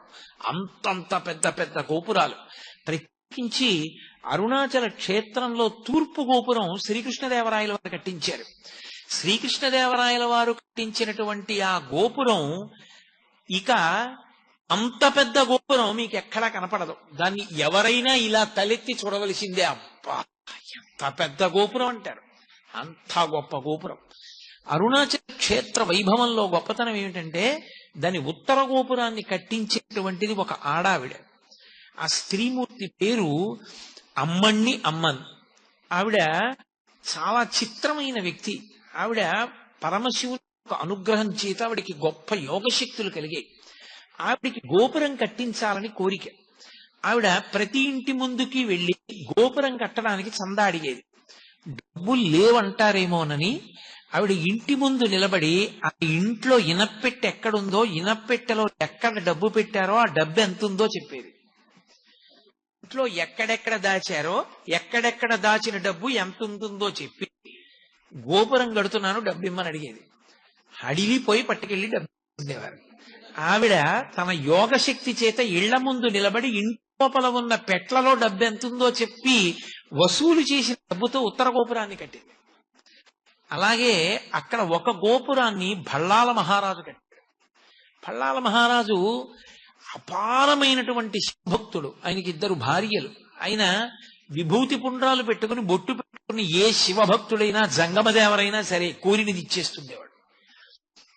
అటువంటి భళ్ళాల మహారాజు గారు రాజ్యం చేస్తున్న రోజుల్లో ఆయనకి సంతానం లేదు. సంతానం లేకపోయినా ఆయన పరమశివుని యందు అంత భక్తితో రాజ్యం చేస్తున్నాడు. పరమశివుడు ఆయన పరీక్షించాలి, అనుగ్రహించాలి అనుకున్నాడు. ఒక పెద్ద జంగమదేవర వేషం కట్టి తనతో పాటు కొంతమంది జంగమయ్యల్ని తీసుకుని ఒక చీకటి పడే వేళటికి భళ్ళాల మహారాజు ఇంటికి వచ్చాడు. ఆయన వెంటనే వాళ్ళందరినీ స్వాగతం పలికాడు, అర్ఘ్యపాద్యాదులు ఇచ్చాడు, వాళ్ళని సేవించాడు, కూర్చోపెట్టి వాళ్ళందరినీ కూడా చక్కగా మర్యాద చేసి విశ్రాంతి తీసుకోమన్నాడు. ఈ పెద్ద జంగమదేవరు అన్నాడు, నాతో వచ్చిన జంగమయ్యలకి నాకు దేవదాసీల్ని అన్నాడు. దేవదాసీల్ని తీసుకొచ్చి జంగమయ్యలందరికీ ఇచ్చారు. ఒక్క పెద్ద జంగమదేవరికి మాత్రం దేవదాసి లేదు. అయ్యో ఈయనకి ఒక్కడికి దేవదాసిని ఇవ్వలేదని బాధపడినటువంటి రాజు తల పట్టుకుని కూర్చుంటే ఆయన 2వ భార్య పేరు చెల్లమ్మ. ఆవిడ వచ్చింది, ప్రభు మీరు చింతపడకండి, శివసేవలో లోపం రాకూడదు, నేను దేవదాసిగా ఆయన దగ్గరికి వెడతానంది. వెళ్ళమన్నాడు మహారాజు. ఆవిడ ఆ పెద్ద జంగమయ్య పడుకున్నటువంటి గదిలోకి వెళ్లి ఆయన నిద్రపోతున్నట్టు నటిస్తున్నాడు. ఆయన నిద్ర లేపడానికి ముట్టుకుందిలాగా. ముట్టుకోగా పసిపిల్లవాడైపోయి ఏడిచాడు. అరే పిల్లవాడైపోయాడు, చేతుల్లో పట్టుని రాజు దగ్గరికి తీసుకొచ్చింది. మహారాజా, పెద్ద జంగమదేవర పిల్లవాడైపోయాడు, ఇదిగో తీసుకొచ్చాను, పరమేశ్వరుడే అనుగ్రహించాడు, మనకి కొడుకు అని ఇచ్చింది. రాజు ఆ పిల్లాడిని ముట్టుకోగానే పిల్లవాడు అంతర్ధానం అయిపోయాడు. అంతర్ధానం అయిపోయి కొడుకులు లేరు అని వగచావు కాబట్టి నీకు నేనే కొడుకునవుతున్నాను. నేనే కొడుకునై నీ శ్రాద్ధ కర్మ నేను చేస్తాను ప్రతి సంవత్సరం. నీ శరీరం పడిపోయినప్పుడు నీకు సంస్కారం నేనే చేస్తానన్నాడు. ఇప్పటికి దాదాపు 6 నుంచి 700 సంవత్సరములైంది. ఇప్పటికీ భళ్ళాల మహారాజు గారు చనిపోయిన రోజున అరుణాచల క్షేత్రంలో శివలింగం దగ్గరికి వచ్చి పత్రిక చదువుతారు. భళ్ళాల మహారాజు గారు ఫలానా రోజున ఫలానా తిథిలో ఫలానా నక్షత్రంలో శరీరం విడిచిపెట్టాడు అని. వెంటనే దేవాలయం మూసేస్తారు. పరమశివుడు ఉత్సవమూర్తి పల్లకీలో పల్లికొండ పట్టు అని అక్కడికి దగ్గర, అక్కడే రాజధానిగా పరిపాలన చేసేవాడు. ఆ పల్లికొండ పట్టు వెళ్తుంది పల్లకి. వెళ్ళి ఏట్లో స్నానం చేస్తాడు పరమశివుడు. అంటే ఉత్సవమూర్తి స్నానం చేస్తుంది. స్నానం చేసి పీటల మీద పరమశివుడు అపితకుచాంబ ఉండి భళ్ళాల మహారాజు గారికి తద్దినం పెట్టి మళ్ళీ ఏట్లో స్నానం చేసి అరుణాచల దేవాలయంలోకి వెళ్ళి అప్పుడు ఆయనకి అభిషేకం అయిన తర్వాత మళ్ళీ తలుపులు తీసి 6 నుంచి 7 శతాబ్దములుగా పరమశివుడే తన భక్తుడికి తద్దినం పెడుతున్న ఏకైక క్షేత్రం అరుణాచల క్షేత్రం. ఆ క్షేత్రంలో ఆ భళ్ళాల మహారాజు గారు కట్టించినటువంటి గోపురము ఒక గోపురం. ఆ గోపురానికి కిలి గోపురం అని పిలుస్తారు. మీరు లోపల మనకి సుబ్రహ్మణ్య దేవాలయం కనపడుతుంది. మీరు ఆ సుబ్రహ్మణ్య దేవాలయం మీద తల ఎత్తి చూస్తే కొన్ని బొమ్మలు కనపడతాయి. బొమ్మల్ని బట్టి తెలుస్తుంది మనకు, అక్కడ ఒక కథ తెలుస్తుంది. ప్రౌఢదేవరాయలు అని ఒక రాజు. ఆ ప్రౌఢదేవరాయ దగ్గర అరుణగిరినాథర్ అనబడేటటువంటి ఒక వ్యక్తి మంచి ఆస్థాన కవిగా ఉండేవాడు. ఆయన దగ్గర అంతకుముందే ప్రౌఢదేవరాయల వారి దగ్గర సంబంధం అని ఒక కవి ఆస్థాన కవి. కానీ ఈ అరుణగిరినాథర్ తర్వాత ఆస్థాన కవి. అది కూడా ఎందుకు అవ్వవలసి వచ్చింది అంటే, అరుణగిరినాథర్ యొక్క తల్లి చాలా చిన్న వయస్సులోనే, అరుణగిరినాథర్ చాలా చిన్న పిల్లవాడిగా ఉన్నప్పుడే శరీరం విడిచిపెట్టేసింది. అంతకు ముందే తండ్రి చనిపోయాడు. ఆవిడ శరీరం వదిలిపెడుతూ ఈ పిల్లవాడిని రక్షించమని అక్కగారికి అప్పచెప్పింది. అక్కగారి పేరు ఆది. ఆ ఆది అనబడే అక్కగారు ఈ అరుణగిరినాథర్ని పెంచి పెద్ద చేసింది. ఈ అరుణగిరినాథరు దుర్వ్యసనపరుడై స్త్రీలోలుడై స్వేచ్ఛగా తిరుగుతుండేవాడు. ఒకనాడు అక్కగారు చాలా బాధపడి నింద చేసింది. అతనికి వైరాగ్యం కలిగి, ఇన్ని తప్పులు చేశాను, నేను ఇక బతకకూడదని ఈ భల్లాల మహారాజు గారు కట్టించిన గోపురం ఎక్కి చచ్చిపోతానని అక్కడి నుంచి కింద పడ్డాడు. కింద పడుతుంటే లోపల సుబ్రహ్మణ్య దేవాలయంలో ఉన్న సుబ్రహ్మణ్యుడు బయటికి వచ్చి చేతులు పట్టుకున్నాడు. సుబ్రహ్మణ్యేశ్వర స్వామి వారి యొక్క స్పర్శ తగలగానే అతనిలో కవిత్వం పెళ్ళుబుకి మహాభక్తుడయ్యాడు. అనుభూతి అని చెప్పి ఆయన అద్భుతమైనటువంటి సుబ్రహ్మణ్య గీతములను రచన చేశాడు. సుబ్రహ్మణ్య తత్వం మీద రచన చేశాడు. ఆయనే ఆ కాలంలో ప్రౌఢదేవరాయల వారి ఆస్థాన కవి సంబంధం. అరుణగిరినాథర్ యొక్క గొప్పతనాన్ని తెలుసుకుని రాజు ఆ ఆస్థాన కవి సంబంధాన్ని తీసి అరుణగిరినాథర్కి ఆస్థాన కవి పదవినిచ్చాడు. ఈయన ఆస్థాన కవి ఉంటూ సుబ్రహ్మణ్యుణ్ణి సేవించాలనేటటువంటి తాపత్రయంతో తెచ్చిన పువ్వులతో సంతోషపడక పరకాయ ప్రవేశ విద్య నేర్చుకుని తన శరీరాన్ని అరుణాచల దేవాలయంలో ఒక మూల ఎవరికీ కనపడకుండా విడిచిపెట్టి చిలుకలోకి ప్రవేశించి పక్కన ఉన్నటువంటి వనాల్లో వెళ్లి పారిజాత పుష్పాలు వచ్చి సుబ్రహ్మణ్యుణ్ణి సేవిస్తుండేవాడు. ఇది పెట్టాడు సంబంధం. తను శరీరాన్ని వదిలి చిలుక శరీరంలోకి వెడుతూ ఉంటాడు. నా ఆస్థాన పదవి ఇతని వల్లే పోయింది, ఇతనికి మళ్ళీ శరీరం లేకుండా చెయ్యాలని ఆ అరుణగిరినాథర్ శరీరాన్ని విడిచిపెట్టి చిలుక శరీరంలోకి ప్రవేశించగానే ఆ అరుణగిరినాథర్ యొక్క శరీరాన్ని కాల్చేశాడు.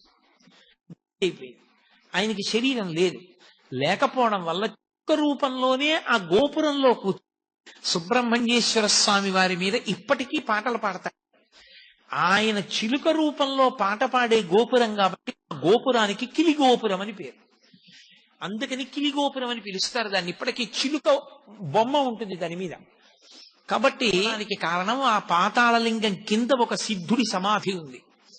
ఆ సిద్ధుడి సమాధి మీద శివలింగం పెట్టారు. శివలింగం పెడితే అధిష్టానం అంటారు, తులసికోట పెడితే బృందావనం అంటారు.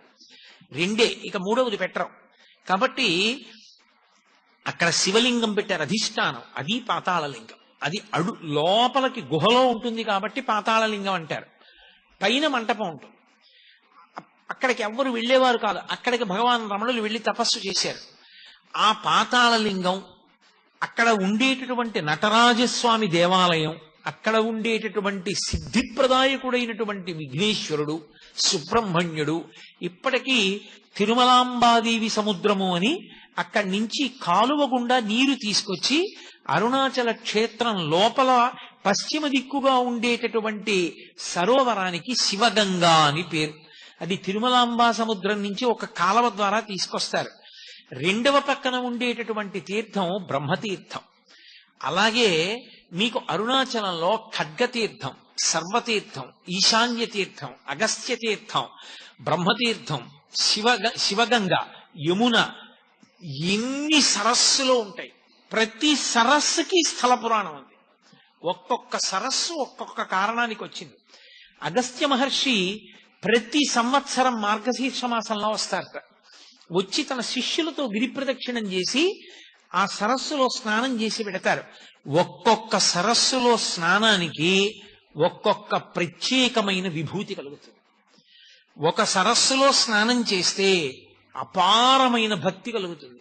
ఒక సరస్సులో స్నానం చేస్తే సరస్వతి కటాక్షము కలుగుతుంది. ఒక సరస్సులో స్నానం చేస్తే పాప సంచయం అంతా కూడా దగ్ధమవుతుంది. అంత గొప్ప గొప్ప సరస్సులతో నిండి ఉంటుంది ఆ క్షేత్రం అంతా. స్వయంగా చతుర్ముఖ బ్రహ్మగారే అరుణాచల క్షేత్రంలో ఆరాధన చేసి స్నానం చేసేటటువంటి సరస్సు ఆ బ్రహ్మ సరస్సు అని పిలుస్తారు.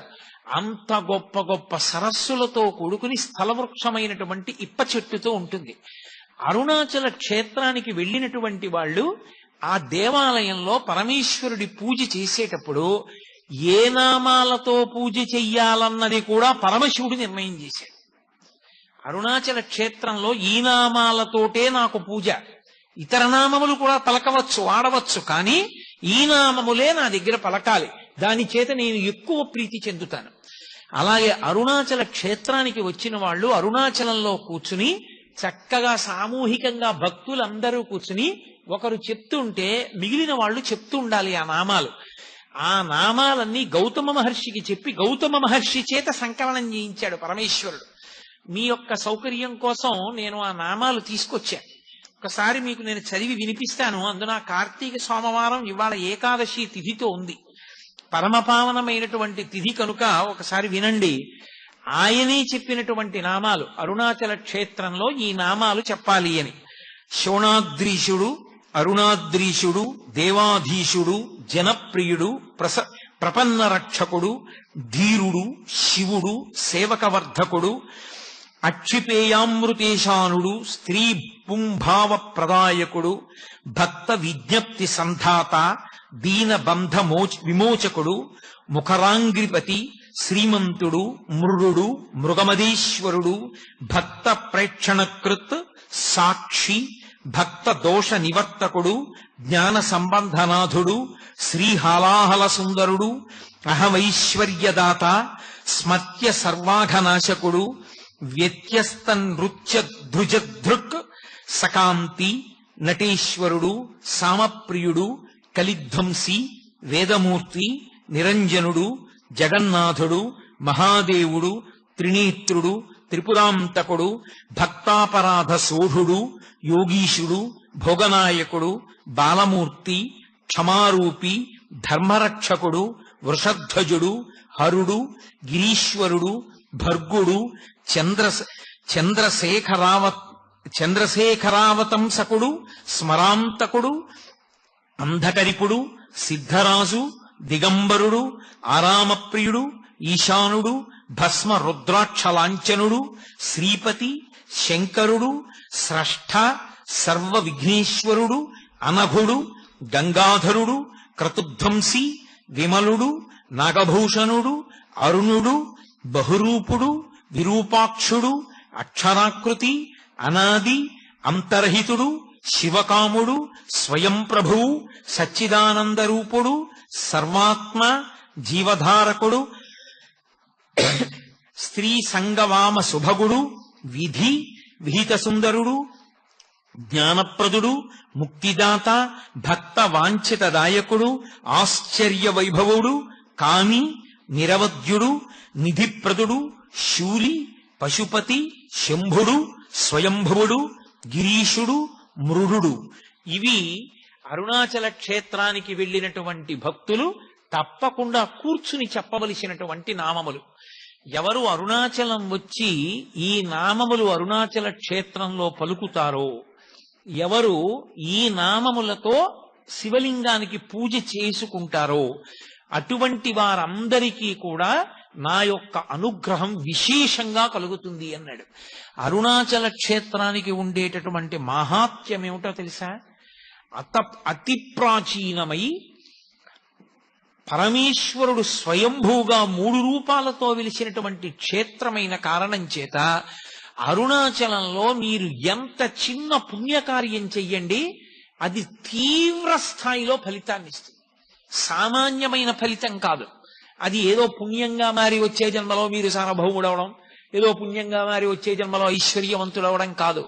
అరుణాచలంలో చేసినటువంటి పుణ్యకార్యము పునరావృత్తి రాహిత్యమునకు తీసుకెళ్తుంది. దానికి స్కాంద పురాణంలో కొన్ని విశేషాలు చెప్తారు. అరుణాచలం కొండ మీద ఒకానొకప్పుడు ఒక సాలెపురుగు గూడు కట్టింది.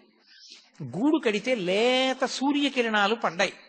పడి అది విశేషమైన కాంతితో మెరిసింది. ఆ మెరుపు కొండ మీద పడింది. కొండ స్థూల శివుడు, అది శివుడే. శివుడి శరీరం మీద కాంతి పడేటట్టుగా మెరుపులతో కూడినటువంటి బట్ట శివలింగానికి కట్టిన పుణ్యం ఇచ్చి సాలెపురుగుకి మోక్షం ఇచ్చాడు. అలాగే అక్కడ ఒక ఏనుగు కొండలలోకి ప్రవేశించింది. ప్రవేశించి తన మదజలధారల చేత ఆకులను తడిపింది. ఆ ఆకులు తడిసి ఆ బొట్లు శివలింగం మీద పడ్డాయి. శివలింగం మీద అభిషేకం చేసిందన్న పుణ్యం ఇచ్చి ఏనుక్కి పునరావృత్తి రాహిత్యం ఇచ్చాడు. అలాగే ఒక ఎలుక అరుణాచల పర్వతంలోకి దూరింది. దూరి అది తవ్వింది. తవ్వితే దాని లోపల ఉన్నటువంటి ఆ రాళ్ల మీద సూర్యకిరణాలు పడ్డాయి. మణులు ప్రకాశించినట్టుగా ప్రకాశించేవి. ఆ ప్రకాశించిన కాంతులు పడిన కారణం చేత మణుల చేత దీప శోభని వెలిగింపచేసింది అని ఆ ఎలుక మళ్లీ పుట్టవలసిన అవసరం లేని స్థితిని పొందింది. ఒక చిలుక అరుణాచల పర్వతం మీద ఎగురుతున్నప్పుడు దాని యొక్క రెక్కల కదలికలకి ధూళికణములు తొలగించబడ్డాయి. అరుణాచల పర్వతాన్ని శుభ్రం చేసింది అని చెప్పి దానికి మోక్షం ఇచ్చారు. అన్నిటికన్నా ఆశ్చర్యం, ఒకప్పుడు అరుణాచల దేవాలయంలోకి గ్రద్ద ప్రవేశించింది. బలిపీఠం మీద ఉన్నటువంటి కబళం కింద పడితే తిందామని అది వాలి కూర్చోడానికి అవకాశం లేక తన రెక్కలతో అల్లార్చింది. ఆ ముద్ద కోసం కబళం కింద పడింది. అది రెక్కలు అల్లార్చినప్పుడు ఆ బలిపీఠం మీద ఉన్న ధూళి కొంత ఎగిరింది. ధూళి ఎగిరింది కాబట్టి అది దేవాలయాన్ని తుడిచింది అని మోక్షం ఇచ్చారు. నేను మీకు కొన్ని ఉదాహరణలే చూపించగలను, అన్నీ చూపించడం సాధ్యమయ్యే విషయం కాదు. అరుణాచలంలో చేసినటువంటి కించిత్ పుణ్యం కూడా మళ్ళీ ఏదో వచ్చే జన్మలో పుట్టి అనుభవించడానికి పనికొచ్చే పుణ్యంగా మారడం కాదు. ఇక మళ్లీ పుట్టవలసిన అవసరం లేనంత గొప్ప జ్ఞానాన్ని ఇవ్వగలిగినటువంటి క్షేత్రం. అందుకే ఆ లింగము అగ్నిలింగము అనడానికి కారణం అదే. అక్కడ ఈశ్వరుడు అసుతోషుడు అని పేరు ఆయనకి. అసుతోషుడు అంటే విపరీతంగా సంతోషిస్తాడు. ఎందుకంత సంతోషం అంటే మీరు చెప్పలేరు, దానికి కారణం ఉండదు. నాకు ఆ మాట అన్నప్పుడు ఒకటి ఆ జ్ఞాపకం వస్తుంటుంది. నేను చాలా సంతోషం అంటుంటాను. అందులో నాకు ఈ చాలా సంతోషం అన్న మాట ఎక్కువ అనడం ఎప్పుడు అలవాటు అంటే ఫోన్ మాట్లాడుతున్నప్పుడు ఆ మాట అంటుంటాను. ఎవరైనా నేను చెప్తుంటే చాలా సంతోషం చాలా సంతోషం అంటారు. నన్ను ఎప్పుడు ఎవరు అడగలేదు. నన్ను ఒకసారి ఒక పిల్ల అడిగింది, అవతల ఫోన్లో మాట్లాడుతోంది. నేను తాతగారు రోజు స్కూల్కి వెడుతున్నాను. చాలా సంతోషం అమ్మా అన్నాను. బాగా చదువుకుంటున్నాను తాతగారు. చాలా సంతోషం అమ్మా అన్నాను. తాతగారండి అమ్మ చెప్పిన మాట వింటున్నాను. చాలా సంతోషం అమ్మా అన్నాను. తాతగారు మళ్ళీ మీరు వచ్చినప్పుడు మా ఇంటికి వస్తే మనం కలిసి ఆడుకుందాం తాతగారు ఉంది. చాలా సంతోషం అమ్మా అన్నాను. అన్నింటికీ అంత సంతోషం ఎందుకు తాతగారు అన్నది. ఇప్పుడు నేను తెల్లబోయాను. నిజమే, ఇదేంటి అన్నిటికీ అంత సంతోషం ఏమిటి నాకు అని. అంటే చాలా సంతోషం అనడం నాకు అలవాటు అయిపోయింది. చాలా సంతోషం అని నోటి మాటగా అంటాను నేను. ప్రతి చిన్నదానికి నిజంగా సంతోషపడిపోయి అనుగ్రహిస్తాడు అశుతోషుడైన పరమేశ్వరుడు. ఆ అశుతోష తత్వము పూర్ణముగా ప్రకాశిస్తుంది అరుణాచల క్షేత్రంలో. అందుకే అక్కడ చేసిన ఏ చిన్న పుణ్యకార్యమైనా అపారమైనటువంటి ఫలితాన్ని తీసుకొచ్చి సంక్రమింపచేస్తుంది. ఇప్పటికీ అరుణాచల క్షేత్రానికి దేవతలు, గంధర్వులు, యక్షులు, గంధర్వులు, కిన్నెరులు, కింపురుషులు వచ్చి పరమశివుణ్ణి సేవించి వెడుతుంటారు. భగవాన్ రమణుల దగ్గరికి శ్రీమతి తల్యార్ ఖాన్ అని ఒక ఆవిడను, పశ్చిమ దేశాల నుంచి వచ్చినటువంటి సాధకురాలు అరుణ అని ఒక ఆవిడ, ఇద్దరు ఉండేవారు. వాళ్ళిద్దరూ ఒకప్పుడు అరుణాచలం కొండ ఎక్కి కొండ మీద పడుకున్నారు. పడుకోవడం అంటే కొండ మీద ధ్యానం చేస్తున్నారు. వాళ్ళకి ధ్యానం చేస్తూ ఉండగా అద్భుతమైన సంగీతం వినపడింది. అందులో ఈ శ్రీమతి తల్యార్ ఖాన్ ఆవిడే పాతాళలింగ దేవాలయాన్ని అంతటినీ కూడా పునర్నిర్మాణం చేసింది. అప్పుడే రాజగోపాలాచారి గారు మనకి గవర్నర్ జనరల్ ఆఫ్ ఇండియా అని, లాస్ట్ గవర్నర్ జనరల్ రాజగోపాలాచారి గారు గవర్నర్ జనరల్ గా ఉండగా ఆహ్వానించారు దాని ప్రారంభోత్సవానికి. ఆయన వచ్చి రమణుల గురించి ప్రసంగం చేసి రమణాశ్రమానికి వెళ్లే సమయం లేక వెళ్ళిపోతే గవర్నర్ గారు వెళ్ళారు. మీరు ఇప్పటికీ అవన్నీ రమణాశ్రమ లేఖల్లో చదవచ్చు, సూర్యనాగమ్మ గారి లేఖల్లో. కాబట్టి ఆ పాతాళలింగం దగ్గర ఎలాగ ఉండేవారో అలాగే ఈ విదేశాల నుంచి వచ్చినటువంటి అరుణ అన్న ఆవిడ పాతాళలింగ క్షేత్రాన్నంతటినీ పునర్నిర్మాణం చేసినటువంటి శ్రీమతి తల్యార్ ఖాన్, వీళ్ళిద్దరూ కొండ మీద ధ్యానంలో ఉంటే సంగీతం వినపడింది. శ్రీమతి తల్యార్ ఖాన్ కి మంచి సంగీత ప్రవేశం ఉంది. ఆవిడ దాన్ని నోట్స్ రాసుకుంది. నోట్స్ రాసుకుని వచ్చి భగవాన్ రమణులకు చెప్పింది. ఇది మెద్రాస్ పంపించింది ఆవిడ. పూర్వం రోజుల్లో అది మెద్రాస్, ఇప్పుడు చెన్నై. మెద్రాస్ పంపించి సంగీత విద్వాంసులకి చూపిస్తే ఇది అపూర్వ సంగీతం, ఇది గంధర్వులు యక్షులు మొదలైన వాటిలే పాడగలరు, అంత గొప్ప సంగీతం అన్నారు. ఆవిడ భగవాన్ రమణులకు చెప్పింది, అయ్యా ఇంత గొప్ప సంగీతం నాకు 3 రోజులు వినపడింది అరుణాచల పర్వతం మీద అని. అంటే అప్పుడు భగవానులు ఒక మాట చెప్పారు. ఆది అన్నామలైలో నేను ఉండగా, ఆది అన్నామలై అంటే తూర్పున అరుణాచల దేవాలయం ఉంటుంది, పశ్చిమాన ఆది అన్నామలై ఉంటుంది, అది బ్రహ్మగారు ప్రతిష్ట. ఆది అన్నామలై కొండకి చాలా దగ్గరగా ఉంటుంది గుడి. ఆది అన్నామలైలో నేను ఉండగా నాకు కూడా ఇటువంటి సంగీతము, నృత్యము, వాద్యములు వినపడుతుండేవి అని చెప్పారు. ఆ దక్షిణామూర్తిగా కూర్చునేటటువంటి సిద్ధస్వరూపమైనటువంటి పరమశివుని ముందు ఇప్పటికీ అప్సరోగణములు కూడా వచ్చి నృత్యం చేస్తుంటాయి అని, అవన్నీ వినపడుతుంటాయి అంటారు ఆది అన్నామలై అటువంటి చోట్లకి. ఎన్నో సరోవరములు ఆ దేవాలయం యొక్క పాదాల ఆ కొండ పాదముల దగ్గర ఎన్నో సరోవరములు ఏర్పడి ఉంటాయి. అంత గొప్ప క్షేత్రం అరుణాచల క్షేత్రం. అటువంటి అరుణాచల క్షేత్రంలో అసలు ఆ దేవాలయంలో అత్యద్భుతమైనటువంటి విషయం ఏమిటంటే అసలు ప్రాకారములు, ఆ 3 ప్రాకారములు ఒక్కొక్క ప్రాకారం దాటి లోపలికి వెడుతుంటే ప్రత్యేకించి 100 కాళ్ల మంటపం, 16 కాళ్ల మంటపం అటువంటి వాటి దగ్గర నిలబడి చూస్తే ఎదురుగుండా స్థూల శివుడైనటువంటి కొండ కనపడుతూ ఉంటుంది. లోపల శివలింగ దర్శనం కూడా చెయ్యవచ్చు. అది కొంచెం తపోదృష్టితో చూసిన వాళ్ళకి లోపల ఉన్నటువంటి సిద్ధ పురుషుణ్ణి కూడా మనసులో కనీసం ధ్యానంలో దర్శనం చెయ్యొచ్చు. అంతటి పరమోత్కృష్టమైన క్షేత్రం అరుణాచల క్షేత్రానికి మాత్రమే చెందినటువంటి గొప్పతనం ఒకటి ఉంది. ఒకానొకప్పుడు పరమశివుడు కైలాస పర్వతం మీద కూర్చుని ఉన్నాడు.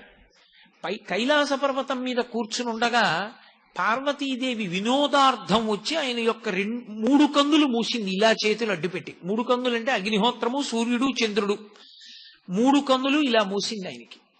ఆమెకి తెలియదా? ఆమె సర్వజ్ఞ. ఆవిడికి తెలియకపోవడం ఏమిటి అంటే పరమశివుని అర్ధభాగమైనటువంటి పార్వతీదేవి ఆ పని చేసింది అంటే లోక కళ్యాణకారకమైనటువంటి పని కొరకు చేస్తుంది. ఆవిడ ఇలా చేతులతో మూస్తే పరమశివుడు ఆ చేతులు తీసే లోపల లోకములన్నీ గాఢాంధకారమైపోయాయి. రాత్రింబవళ్ళు తెలియలేదు. రాత్రింబవళ్ళు తెలియకపోతే తిథులు తెలియలేదు. తిథులు తెలియకపోతే యజ్ఞయాగాది క్రతువులు, సంధ్యావందనాలు అన్ని ఆగిపోయాయి. ధర్మము లుప్తమైపోయాయి.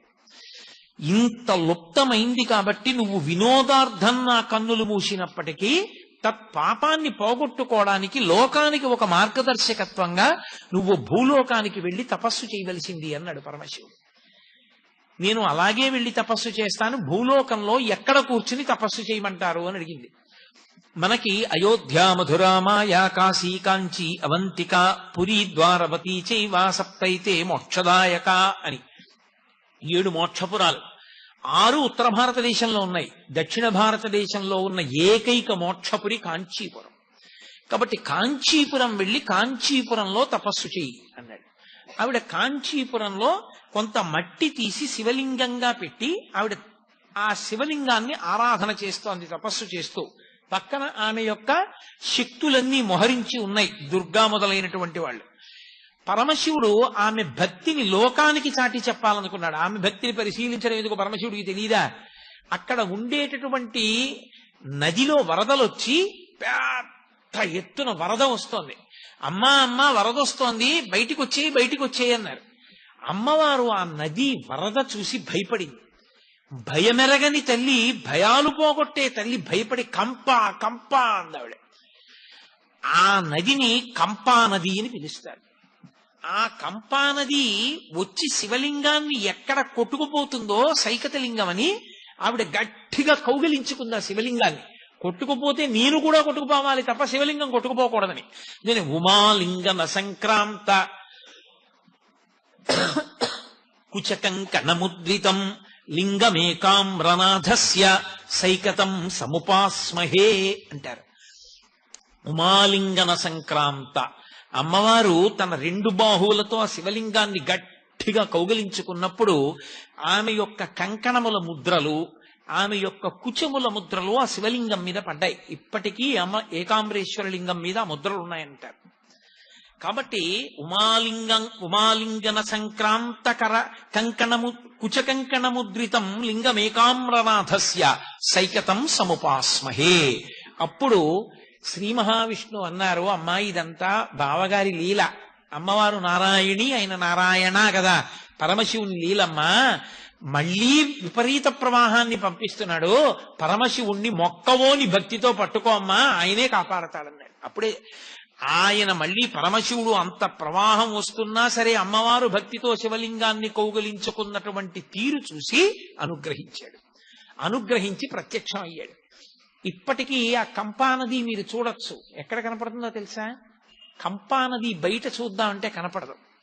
కంపానది కాంచీపురంలో చూడాలి అంటే మీకు ఏకాంబరేశ్వరుడు ఆ మామిడి చెట్టు ఉంటుంది, ఆ మామిడి చెట్టు వెనక పరమాచార్య స్వామి వారికి ఆ సహస్రచంద్ర దర్శనోత్సవం సమయంలో ఆయన ఏ సహస్రలింగానికి వెండి పట్టలు పెట్టి పూజ చేశారో ఆ సహస్రలింగాన్ని దగ్గరికి వెడుతున్నటువంటి దారిలో నీరు కొద్దిగా పైకి ఉబుకుతూ ఉంటుంది. అక్కడ అంతర్వాహినిగా కంప వెడుతూ ఉంటుంది. మీరు ఇంకా బాగా చూడాలంటే ఎవరైనా తెలుసున్న వాళ్ళు ఉంటేనే తలుపు తీస్తారు. ఏకాంబరేశ్వర దేవాలయం లోపలికి వెడుతున్నప్పుడు ఎడం చేతి పక్క గేటు తాళం వేసి ఉంటుంది. ఆ తాళం తీయించి లోపలికి వెడితే మీకు ప్రపంచంలో ఎక్కడా కనపడని విఘ్నేశ్వరుడు కనపడతాడు. ఆయన ఓ పెద్ద నగారా ఒకటి పెట్టుకుని ఆ ఢంకా మోగిస్తుంటాడు. ఢంకా విఘ్నేశ్వరుడు అంటారు. రెండు కర్రలు చేత్తో పట్టు కొడుతుంటాడు. కాంచీపురంలో ఉత్సవం జరిగితే మొట్టమొదట ఆయనకి వెళ్ళి చెప్తారు. చెప్తే ఆయన ఢంకా వాయించి చెప్తాడు అందరికీ ఉత్సవం ఉంది రెండని. ఆ ఢంకా విఘ్నేశ్వరుడి దేవాలయానికి ఎదురుగుండా 1000 కాళ్ల మంటపం ఉంది. ఇప్పుడు ఆ మంటపంలోకి ఎవరు వెళ్ళలేరు, కొన్ని లక్షల గబ్బిలాలతో నిండిపోయింది అది. ఒకప్పుడు శివకేశవులు ఇద్దరికి, వరదరాజస్వామికి ఏకాంబరేశ్వరుడికి కళ్యాణం ఒకే మంటపంలో చేసేవారు అక్కడ. ఇప్పుడు ఆ మంటపం అంతా గబ్బిలాలే, అడుగు కూడా పెట్టలేరు. ఆ మంటపానికి ఎదురుగుండా నడిస్తే కుడి చేతి వైపు ఒక పెద్ద తొట్టెలా కనపడుతుంది గోడతోటి. దాని దగ్గరికి వెళ్ళి మీరు చూస్తే నీరు నిండి ఉంటుంది. అది కంపానది. అక్కడ ఇప్పటికీ కంపా ప్రవాహం అక్కడుంది.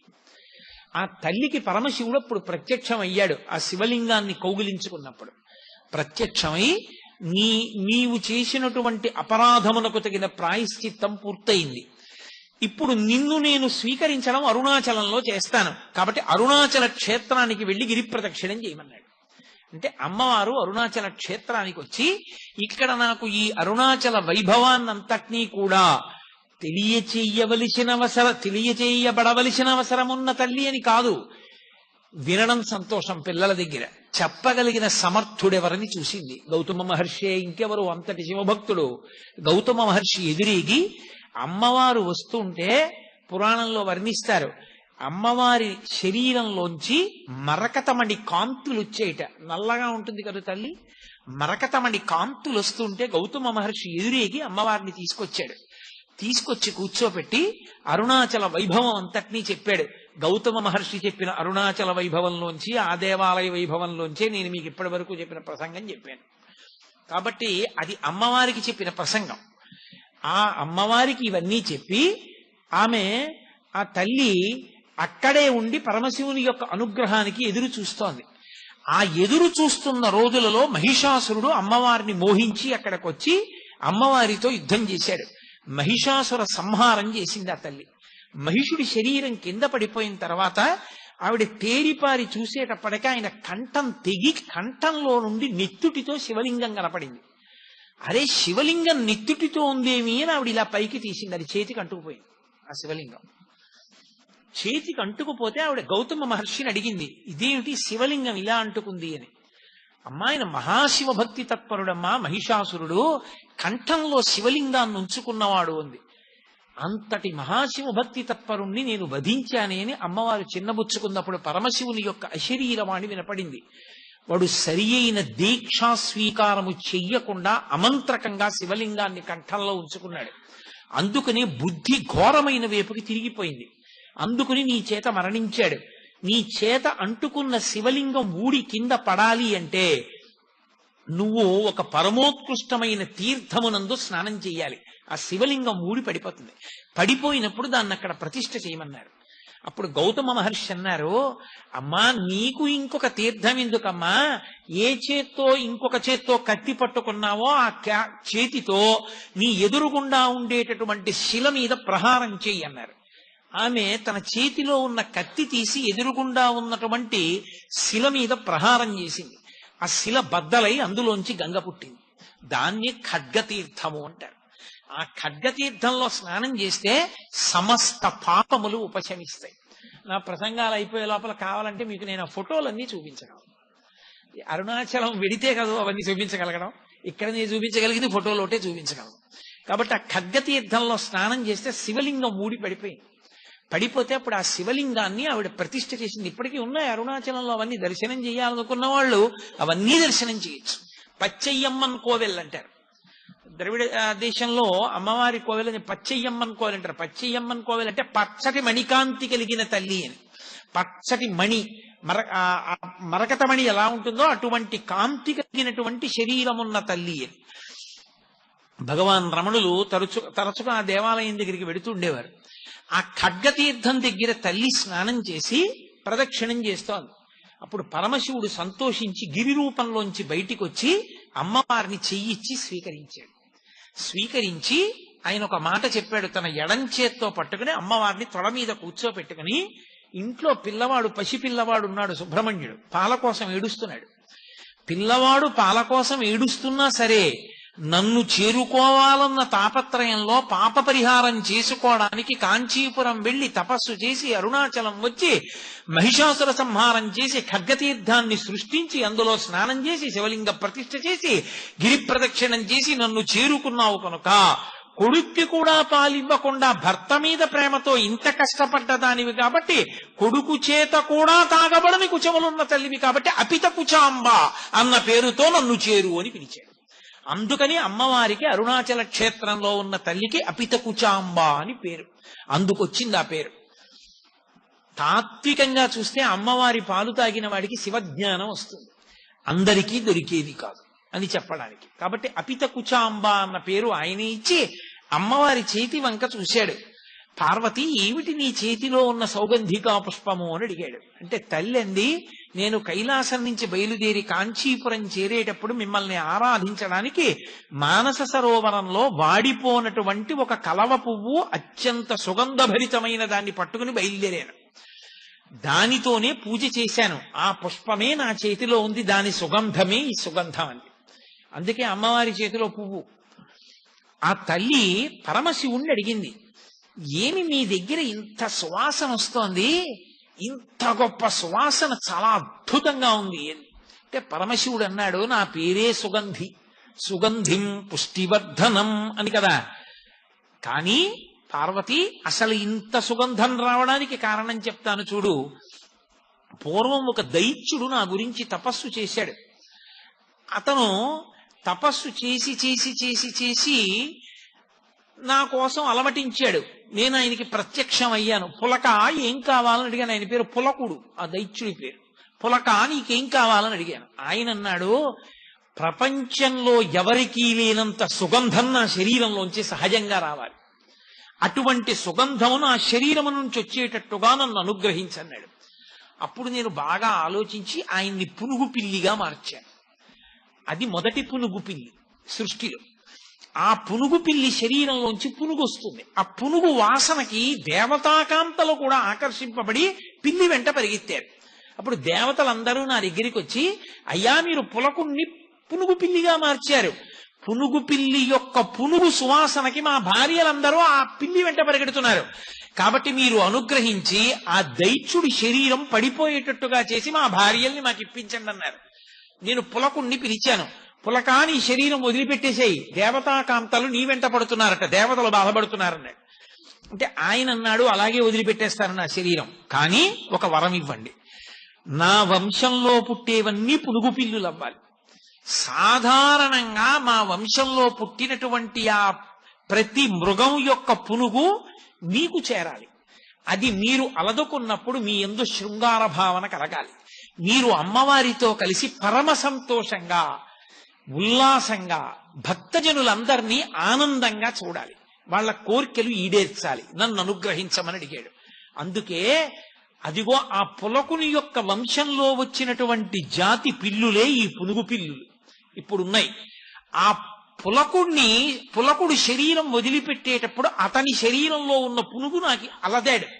ఆ పునుగు వాసన ఇది పార్వతి, అందుకునంత సుగంధభరితంగా ఉన్నాను ఇక్కడ నేను అన్నాడు.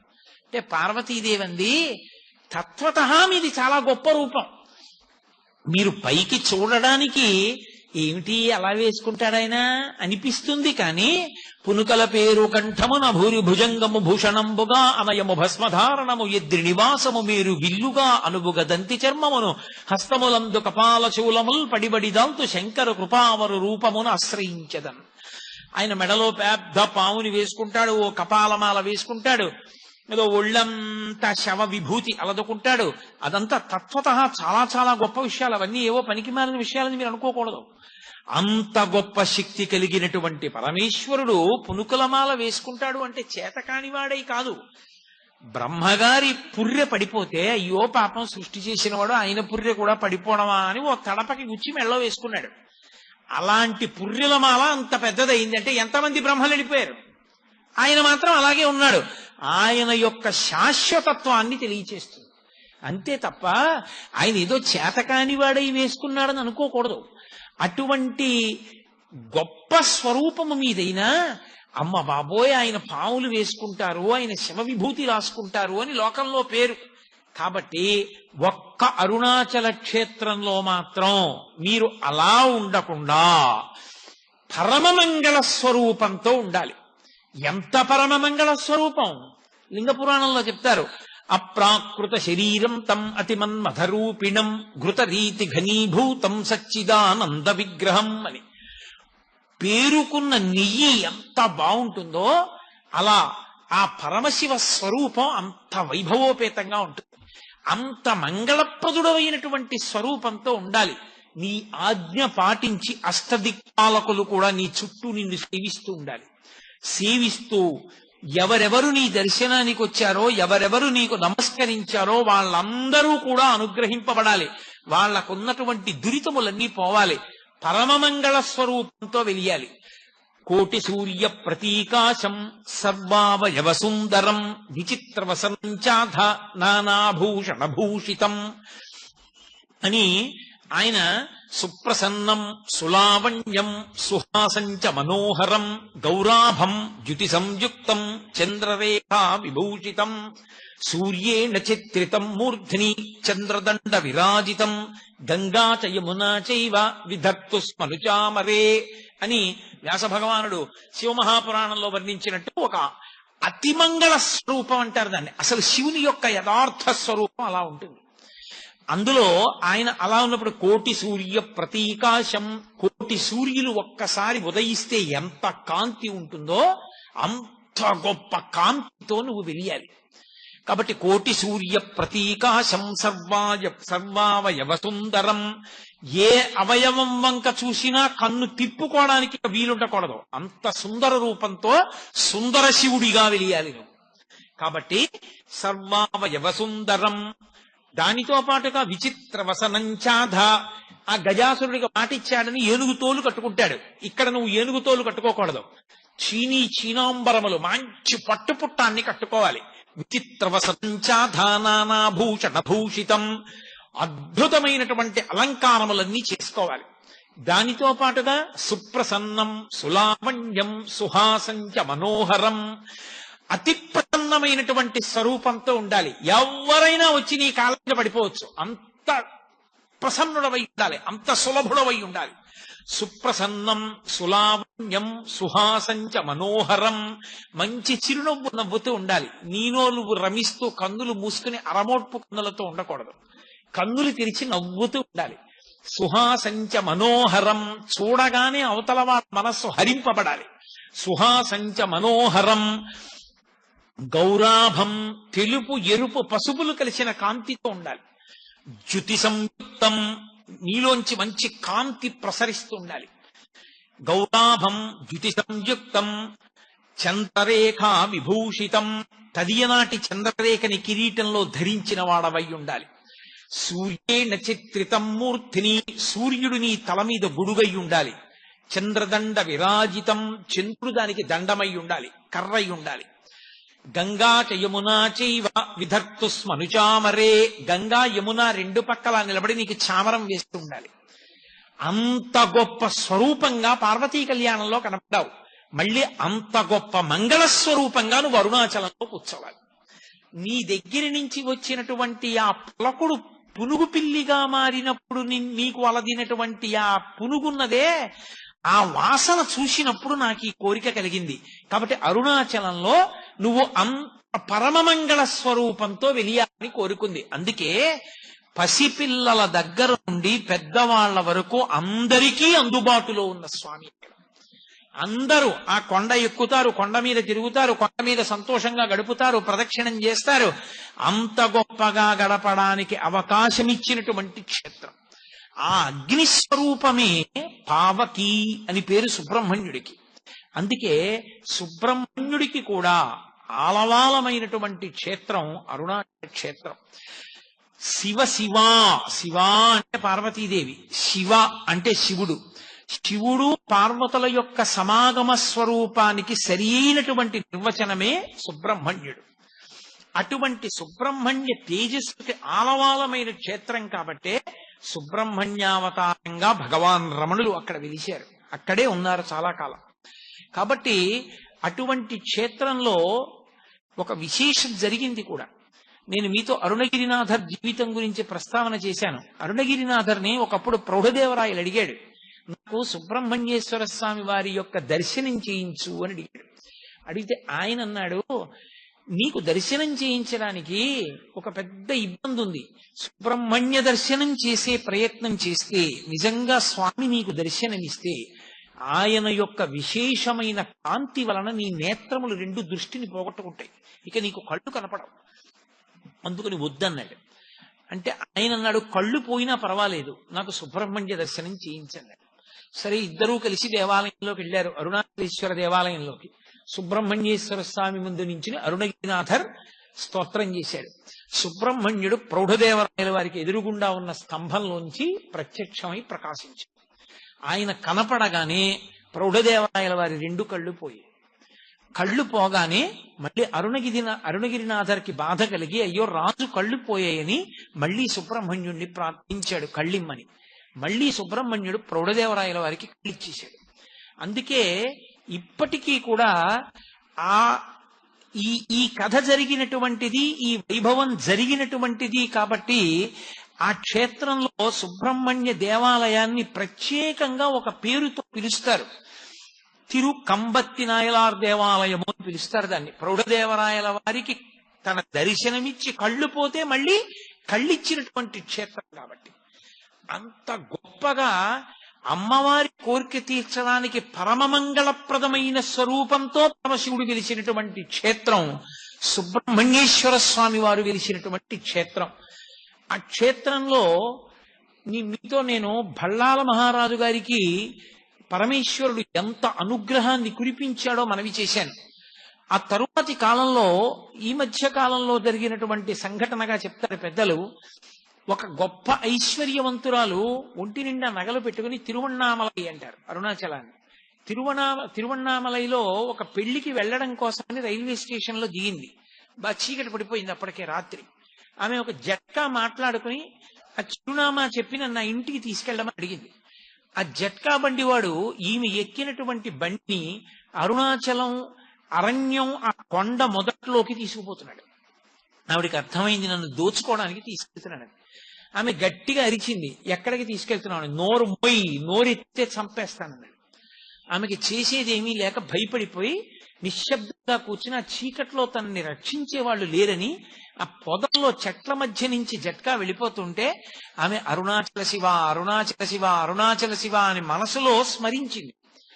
అకస్మాత్తుగా అక్కడికి 4 పోలీస్ కానిస్టేబుల్స్ వచ్చారు. మేము ఇక్కడ బీట్ తిరుగుతున్నాం, ఈ జక్క ఈ లోపలికి ఎందుకు వచ్చింది, ఇంత లోపలికి అరణ్యంలోకి ఎందుకు తీసుకొచ్చామని అడిగారు. వాడు భయపడిపోయాడు. ఆవిడ్ని విడిపించారు, తీసుకెళ్లారు, పెళ్లి వాడి ఇంట్లో దింపేశారు. ఆవిడ్ని తీసుకెళ్తున్నప్పుడు ఆవిడ ఆ పోలీసులు నెంబర్లు అడిగింది. నెంబర్లు అడిగి వాళ్ళ ఇంటికి వెళ్ళి పెళ్లి అయిపోయిన తర్వాత, నేను అంత కష్టంలో ఉంటే నా ఒంటి మీద అన్ని నగలున్నా వాళ్ళు నన్ను సురక్షితంగా చేర్చేశారు, కాబట్టి ఆ 4 పోలీసులకి మీరు ఏదైనా క్యాష్ అవార్డు ఇవ్వవలసింది అని ఆ పోలీస్ నెంబర్స్ ఇస్తూ ఆవిడ కొంత పైకాన్ని కూడా ప్రభుత్వానికి పంపితే, అసలు తమిళనాడు గవర్నమెంట్ సర్వీస్ లో ఆ నెంబర్లతో ఉన్న పోలీసులు లేరు అని తెలిసి, అరుణాచలేశ్వరుడే ఆ తల్లిని ఆ రూపంతో ఆదుకున్నాడు. కాబట్టి ఆనాడు ఈనాడు అని కాదు, అరుణాచల శివ అరుణాచల శివ అరుణాచల శివ అన్న నామము అంత గొప్ప నామము. ఆ క్షేత్రం పేరెత్తిన, ఆ క్షేత్రంలో ఉండేటటువంటి పరమశివుని యొక్క పేరు స్మరించిన ఉత్తర క్షణంలో ఈశ్వరానుగ్రహం కలుగుతుంది. అక్కడ ఉన్న తల్లి అపితకుచాంబ. అపితకుచాంబ ఆ తల్లి దయార్ద్ర హృదయ, పరమ సంతోషాన్ని పొందినటువంటి క్షేత్రం.